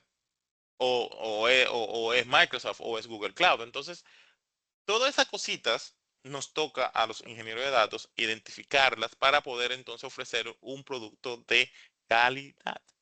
Recuerden que parte del journey de un ingeniero de datos es precisamente pensar en la infraestructura, si ya sean on-premise o ya sea en la nube, pero a nosotros que nos toca hacer eso. O sea, nadie va a venir por nosotros y decir, mira, montalo aquí, que ahí se ve mejor. No, eso no toca a nosotros. O sea que ya saben que el que se quiera meter en esa línea, ya sabe que le toca. Bien, guys. Entonces, bueno, aquí algunas menciones, algunos componentes dentro de algunas de las, o sea, de los más utilizados, ¿verdad? En términos de ingeniería. Por ejemplo, AWS tiene uno de los componentes que es Glue, que básicamente es la parte de el procesamiento o sea, la parte de integración de datos. Es el que me va a permitir crear ese pipeline mira, yo quiero cargar la información de aquí, le quiero poner así, le quiero hacer esta transformación, etcétera, etcétera. Del lado de Azure, pues tenemos el Azure Data Factory, que básicamente ese es el producto, digamos, el componente que del lado de Microsoft pues, me ayuda a hacer este tema del pipeline. Y del lado de Google Cloud Dataflow, básicamente es también por el lado de Google la herramienta que me va a permitir hacer este flujo para el procesamiento del dato. Quise traerle algunos de estos porque la finalidad es que nosotros podamos eh, pues mirar que no solamente es el típico bueno, ahorita lo mencioné que también en Microsoft Integration Services y ya listo. Si yo no sé eso, ya yo no sé hacer integraciones. No, no. Cada ecosistema tiene su juguetico. Y eventualmente, a medida que nosotros vamos aprendiendo de estas cosas, vamos a ir ya profundizando en cada uno de ellos. Listo, listo. Deja cómo vamos con el tiempo. Yo estoy como muy emocionado aquí. No me estoy fijando en el tiempo. Ah, no, no, no. Ah, no, faltan como 5 horas más. Listo. Miren, ya hablando, por ejemplo, de lo que es las buenas prácticas, en lo que tiene que ver con las herramientas. em, principalmente traje dos. Tenemos por un lado el tema del versionamiento de los datos. Em, Recuerden que cuando hablamos de tema de versionamiento, lo que buscamos al final de la jornada es poder tener como ese registro de cuántas veces ha cambiado el dato. Bien. Y eso, si lo hacemos de manera manual, eso va a ser todo un caos. Entonces, básicamente ya hay herramientas que yo no tengo que prácticamente hacerle nada. Simplemente yo comienzo a mandar la data para allá y ya yo puedo tener una versión de cada vez que cambia el dato. Bueno, principalmente en cloud. Em, Voy mandando la data y a medida que se va creando una versión nueva, pues entonces yo puedo gestionar de manera eficaz estas versiones. Del lado de nosotros, pues parte del journey también, porque efectivamente nosotros vamos a necesitar, y especialmente cuando estamos trabajando con data histórica, cuándo ha cambiado qué, para eventualmente poder tomar decisiones. Porque entonces si nosotros siempre tenemos la última versión del dato, pues yo no sé, por ejemplo, quién era, qué sé yo, quién era el oficial de cuenta de Percio Martínez en el 2022, porque posiblemente ya esa persona ni esté en la empresa.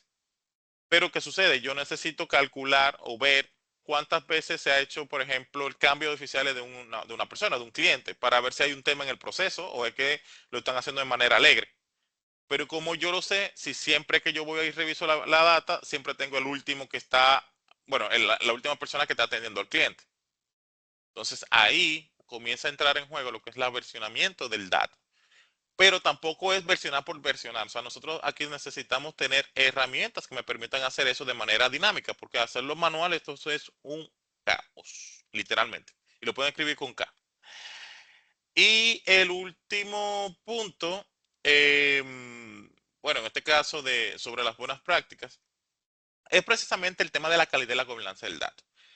Y si bien hay una mala concepción sobre el tema de la calidad, pero sí debemos de asegurar que lo que estemos haciendo cumpla con un mínimo, porque si bien es cierto, el dato, la calidad del dato siempre ha sido una falacia. O sea, cuando digo falacia es que el dato no va a tener 100% de calidad. O sea, eso no va a pasar. Eh, pero sí, porque tampoco es que vamos a entregar un disparate, sí que nos aseguremos que la información que estemos entregando sea íntegra. Que si yo digo, por ejemplo, por decir algo trivial, yo estoy cargando 100 clientes y hay un campo que es la cédula, yo no puedo traer aquí el número de pasaporte si estamos hablando que esa es la cédula.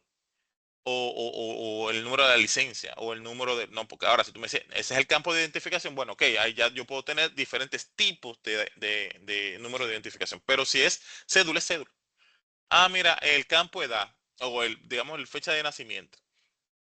Todas las personas, incluso las personas jurídicas, o sea, la empresa, tiene fecha de constitución. ¿Por qué ese campo tiene que estar vacío? O sea, a nivel regulación, eso es un problema. Porque yo necesito registrar, esa data sensitiva tiene que estar ahí. Entonces, no es que yo voy a ser ahora el policía, ¿verdad? Que voy a estar cayéndole atrás todos los procesos del banco, pero en términos del banco, me quedé con el banco. Todos los procesos de calidad que pasan por la parte de ingeniería, yo tengo que levantar la mano, porque está bien, no soy yo que lo voy a hacer, o sea, no soy yo que voy a completar el dato, pero yo levanto la mano, o sea, yo puedo hacer un informe de, mira, yo estoy haciendo el procesamiento de datos, estoy cargando la información desde la fuente, estoy haciendo la transformación en este lugar y veo que estos campos que son regulatorios, por ejemplo, yo tengo un 5% de los datos que están missing, o sea, que están faltantes, cuando deben de estar completados.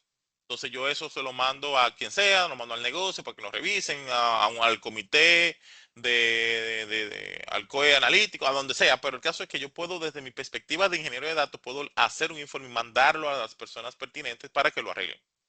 Bien. O sea, yo no me puedo hacer loco con eso. Y por otro lado, cuando hablamos de la gobernanza, es donde ya yo comienzo a aplicar políticas, procedimientos, reglas y demás desde el punto de vista de normativas, o sea, de cómo debe de funcionar algo. En este caso, como yo tengo la potestad, porque yo estoy viendo el flujo entero del dato, yo puedo decir, mira, tenemos que crear un procedimiento para tal o cual cosa, o estándares, por ejemplo, mira, yo tengo un campo país, pero yo ese campo yo no lo puedo poner como un text box para que sea de libre albedrío, o sea, de que todo el mundo escriba lo que le dé el deseo, sino que tiene que ser una lista con los códigos ISO de los países y así yo sé que voy a estar normalizando el campo país. Porque de repente ahorita ponemos República Dominicana, todo completo, ¿verdad? O en otro vamos a poner, para escribirlo más corto, RepDom. O en otros, en otros casos vamos a poner Santo Domingo. Entonces, la idea con el tema de los estándares, que regularmente está, digamos, dedicado a otros equipos, debe de pasar, o sea, nosotros tenemos que inferir, o sea, o nos vemos obligados a inferir en colaboración con el tema de los equipos de gobierno de datos, porque nosotros somos los primeros digamos, en el frente de batalla. Nosotros somos los que estamos liderando, lidiando más bien con el producto en crudo. Recuerden que desde que comenzamos la conversación, nosotros hemos estado diciendo que toda esa información que está en la fuente de datos somos nosotros quienes la hacemos, lo moldeamos, ¿verdad? Tomamos esa masilla y comenzamos a hacer la figura y la ponemos para que sea disponible.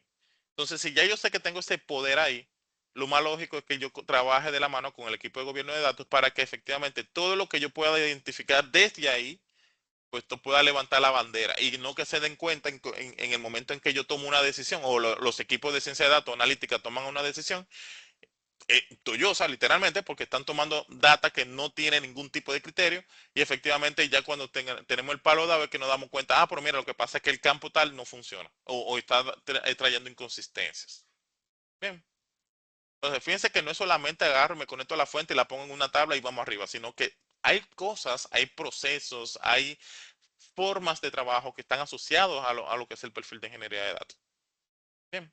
O sea, no es tan simple, no es tan trivial como quizás lo están viendo por ahí, que porque ahora hay una fiebre de decir que somos científicos de datos y todavía bien no sabe sabemos lo que es la desviación estándar. Pero bueno, eh, pero el tema del trabajo de un ingeniero de datos, o sea, no es tan eh, trivial, no es tan simple como se vende, o sea, es un trabajo literalmente. Bueno, imagínense, yo estoy tratando de poner en menos de 2 horas lo que hace un ingeniero de datos.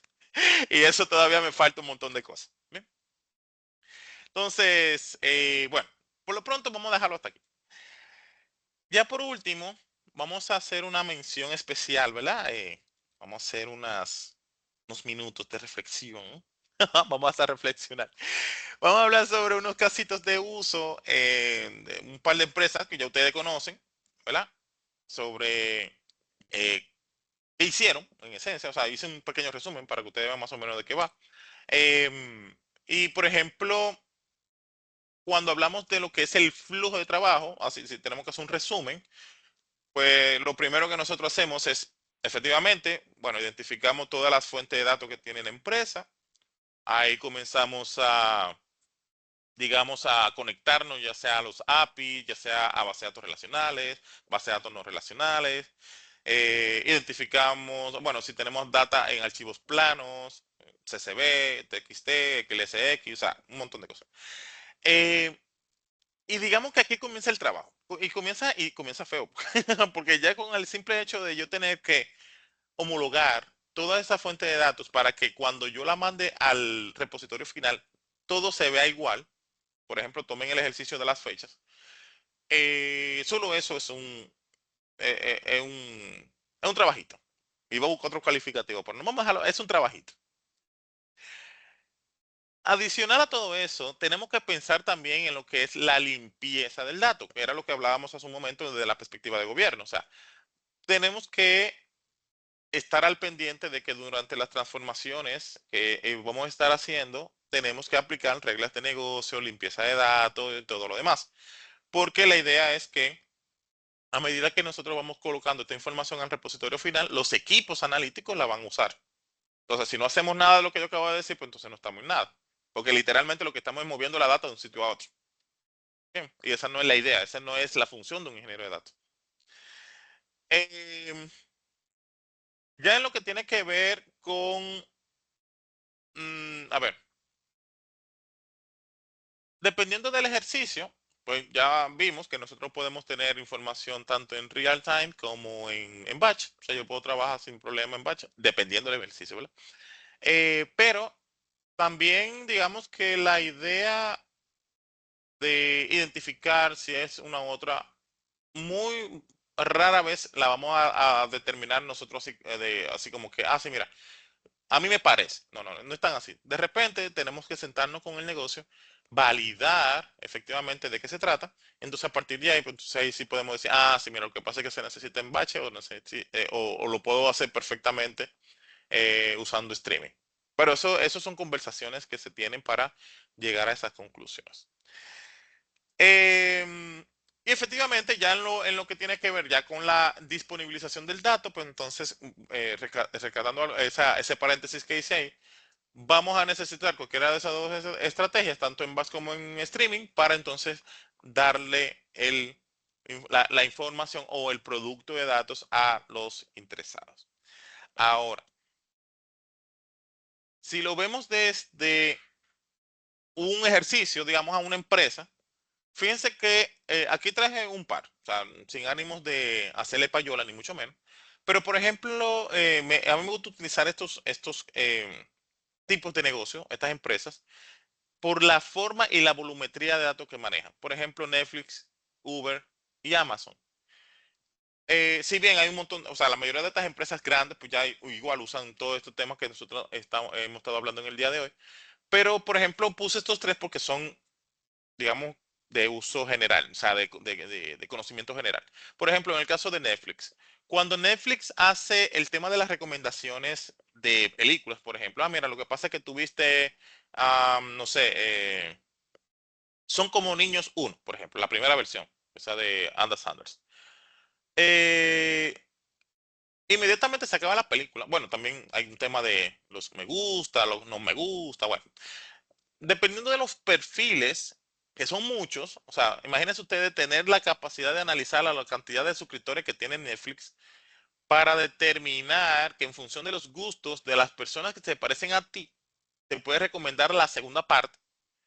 Eso es una cantidad de información alta, muy alta. O sea, ahí estamos hablando en Big Data. Pero eventualmente también hacen su flujo de datos, haces un pipeline de datos. Entonces, para entrenar estos modelos predictivos y demás, eventualmente yo no puedo tener dos gente atrás de cada programa que ve la gente dándole doble clic. Mira, dale doble clic y dale. No, no, no, no. O sea, eso es un pipeline o varios, ¿verdad?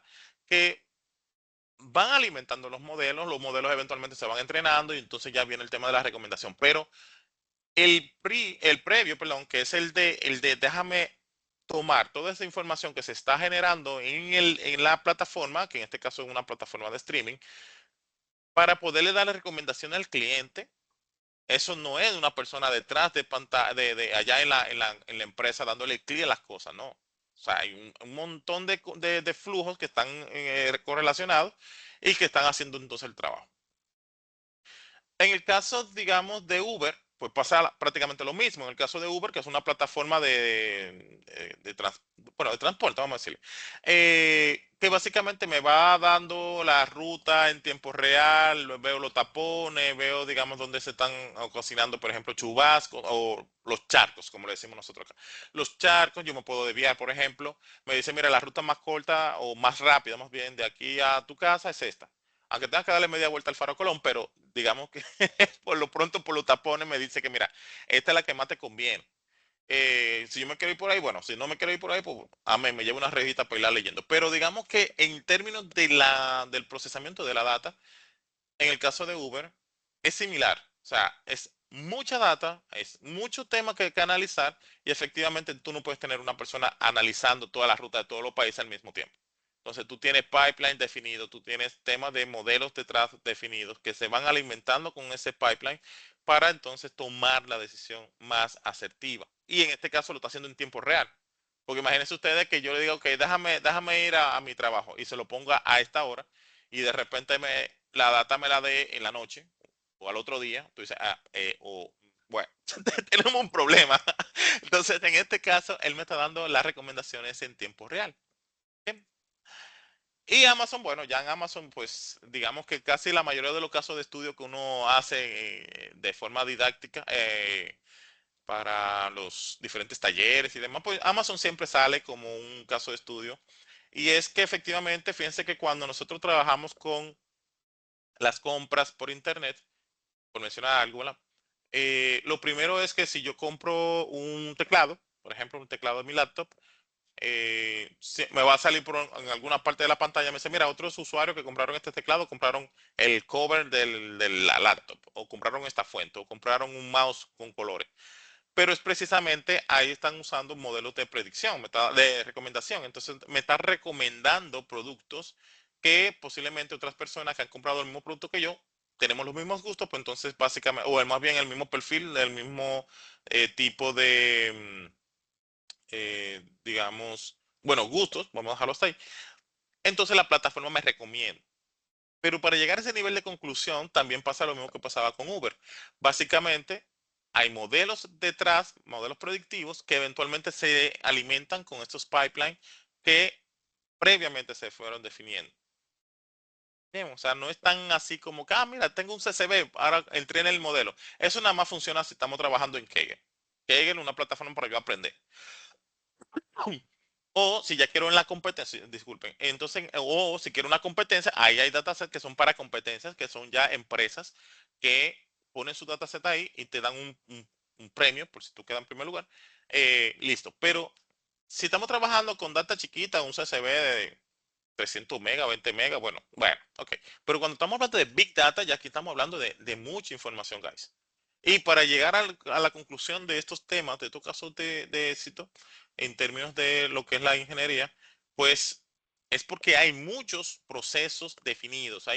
Para entrenar estos modelos de Machine Learning, temas de recomendación, temas de clasificación y demás, segmentación, pues yo necesito definir pipeline primero. O sea, yo no voy a tener un CCB, mira, muy bonito, un CCB, lo pongo en mi modelo, hago el splitting data y ya ahí a partir de ahí entro en el modelo y me da la solución. Listo, qué bonito. Pero cuando estamos hablando de Big Data, ya no es un CCB. Estamos hablando de una volumetría bastante responsable. Bien, pues por eso es que la importancia del ingeniero de datos en todo ecosistema de datos.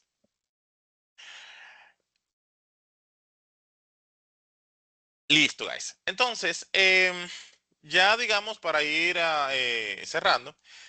Uno de los puntos más, eh, digamos que, bueno, en el que nos vamos a seguir montando en lo adelante, en los siguientes episodios, son algunas de las tendencias en lo que tiene que ver con todo este huye, digamos, de la ingeniería de datos. Por un lado, vamos a hablar un poquito sobre los data mesh, los data ops y los MLOps, que son conceptos que muy probablemente muchos desconozcamos a esta altura de juego. Por ejemplo, un data mesh no es más que crear estructura de datos por gobierno, por ejemplo, o sea, para ponerlo en un español dominicano. Si yo tengo una empresa donde yo tengo toda la data centralizada, que es otro tipo de modelo, ¿verdad? Donde yo tengo centralización de los datos, tengo todo centralizado en un solo sitio. Los data mesh, que es un concepto que está cogiendo mucho auge, em, es un concepto contrario, es la descentralización de los datos. Y, ojo, no es que esté todo por su lado, pero cada unidad de la institución, por ejemplo, el equipo de riesgo, el equipo de mercadeo, el equipo de contabilidad, el equipo de cuentas por pagar, cada uno de esos equipos tiene como una parte de los datos, pero de ellos, o sea, para ellos solamente. Eso es como tener como a eso que yo le digo dominio. O sea, por cada dominio, tú vas a tener tus datos. O sea, con lo que tú trabajas. Si yo trabajo, por ejemplo, con data de experiencia al cliente, bueno, ya hay un departamento que trabaja con experiencia al cliente, pues entonces toda esa información la maneja solamente ese equipo. Entonces ellos van a hacer los custodios, van a hacer que van a estar dando mantenimiento, se van a preocupar porque la data esté actualizada, etcétera, etcétera, etcétera. Si estamos hablando, por ejemplo, de data de transacciones de tarjeta de crédito, hay un equipo, principalmente en el sector financiero, que es exclusivo para trabajar el producto de tarjeta de crédito. Entonces la data, ese producto de datos es exclusivo de ese departamento y así sucesivamente. Está muy chulo, tiene sus pros y sus contras, pero de que está chulo, está chulo. Eh, pero también va a depender mucho de el estilo de la empresa. Porque eso hay que sentarse, estas son las conversaciones difíciles que hay que tener de vez en cuando. Por otro lado, lo que es el Data Ops viene con los principios de, bueno, pues si ya ustedes han tenido experiencia con los DevOps, es básicamente la misma dinámica. Aquí estamos implementando, bueno, si vamos al principio de DevOps, es la donde converge lo que es el desarrollo, estamos hablando de desarrollo de software, desarrollo y la parte de operaciones, o sea, las operaciones de la empresa se convergen y ahí salen un montón digamos, de cositas que se deben de considerar al momento de hacer un desarrollo. Ah, perfecto. Para efectivamente mantener el tema del ciclo de vida, el tema de las publicaciones, de los despliegues más constantes, el tema de monitoreo, etc. En el caso de DataOps es exactamente lo mismo, pero desde la perspectiva de los datos. Se quiere mantener el mismo enfoque que DevOps.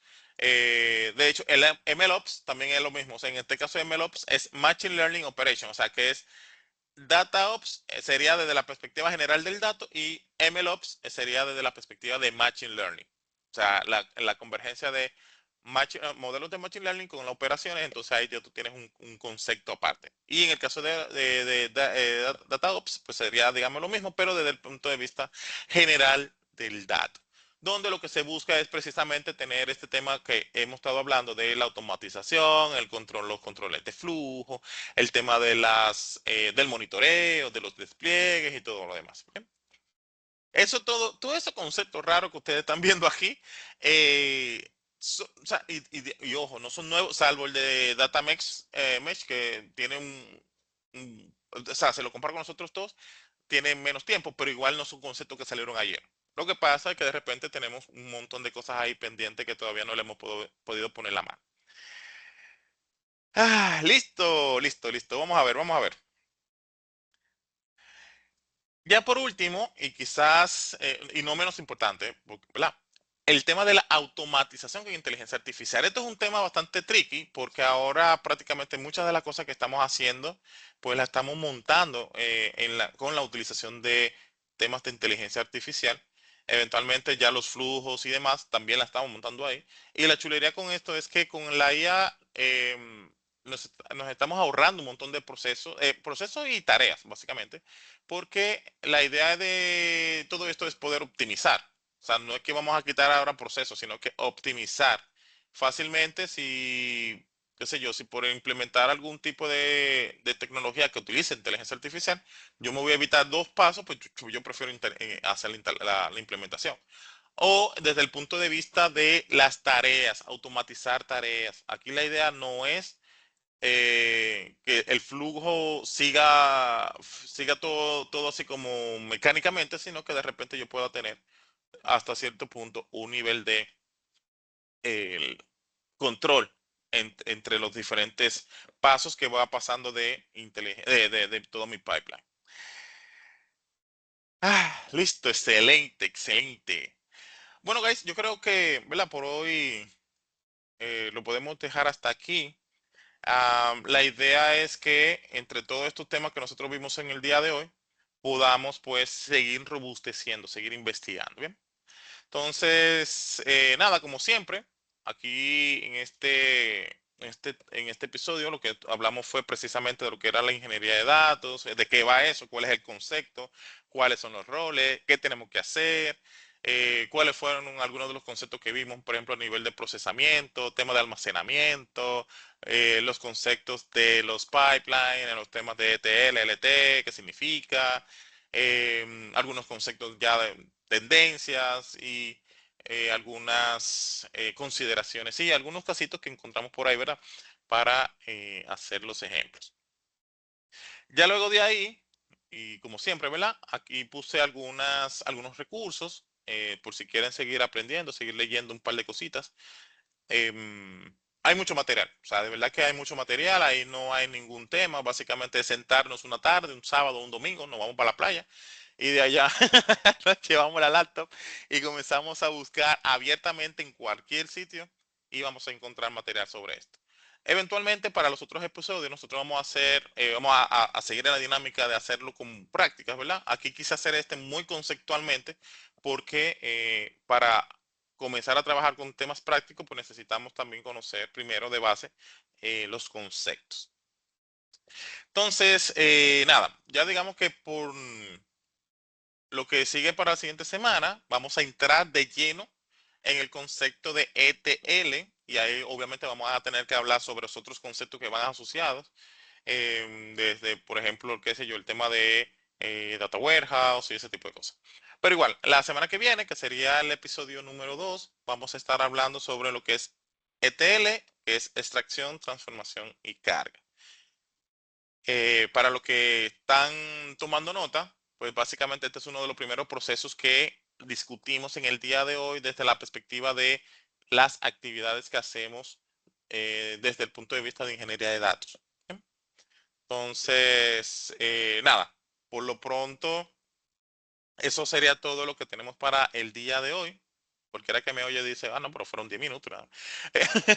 Así que como siempre, aquí estamos para seguir aprendiendo. Aquí les dejo todos los canales, bueno, por donde podemos ver los videos.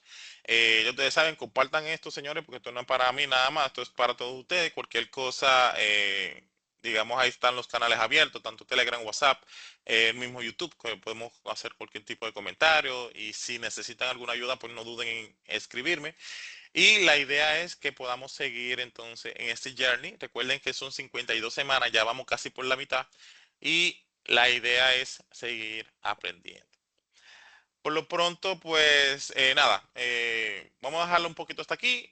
Me despido por ahora y espero verlo por ahí por uno de los canales que acabamos de mencionar. Y espero que este material del día de hoy les sea de provecho. Ya ustedes saben, hablamos un ratico, guys. Hasta luego.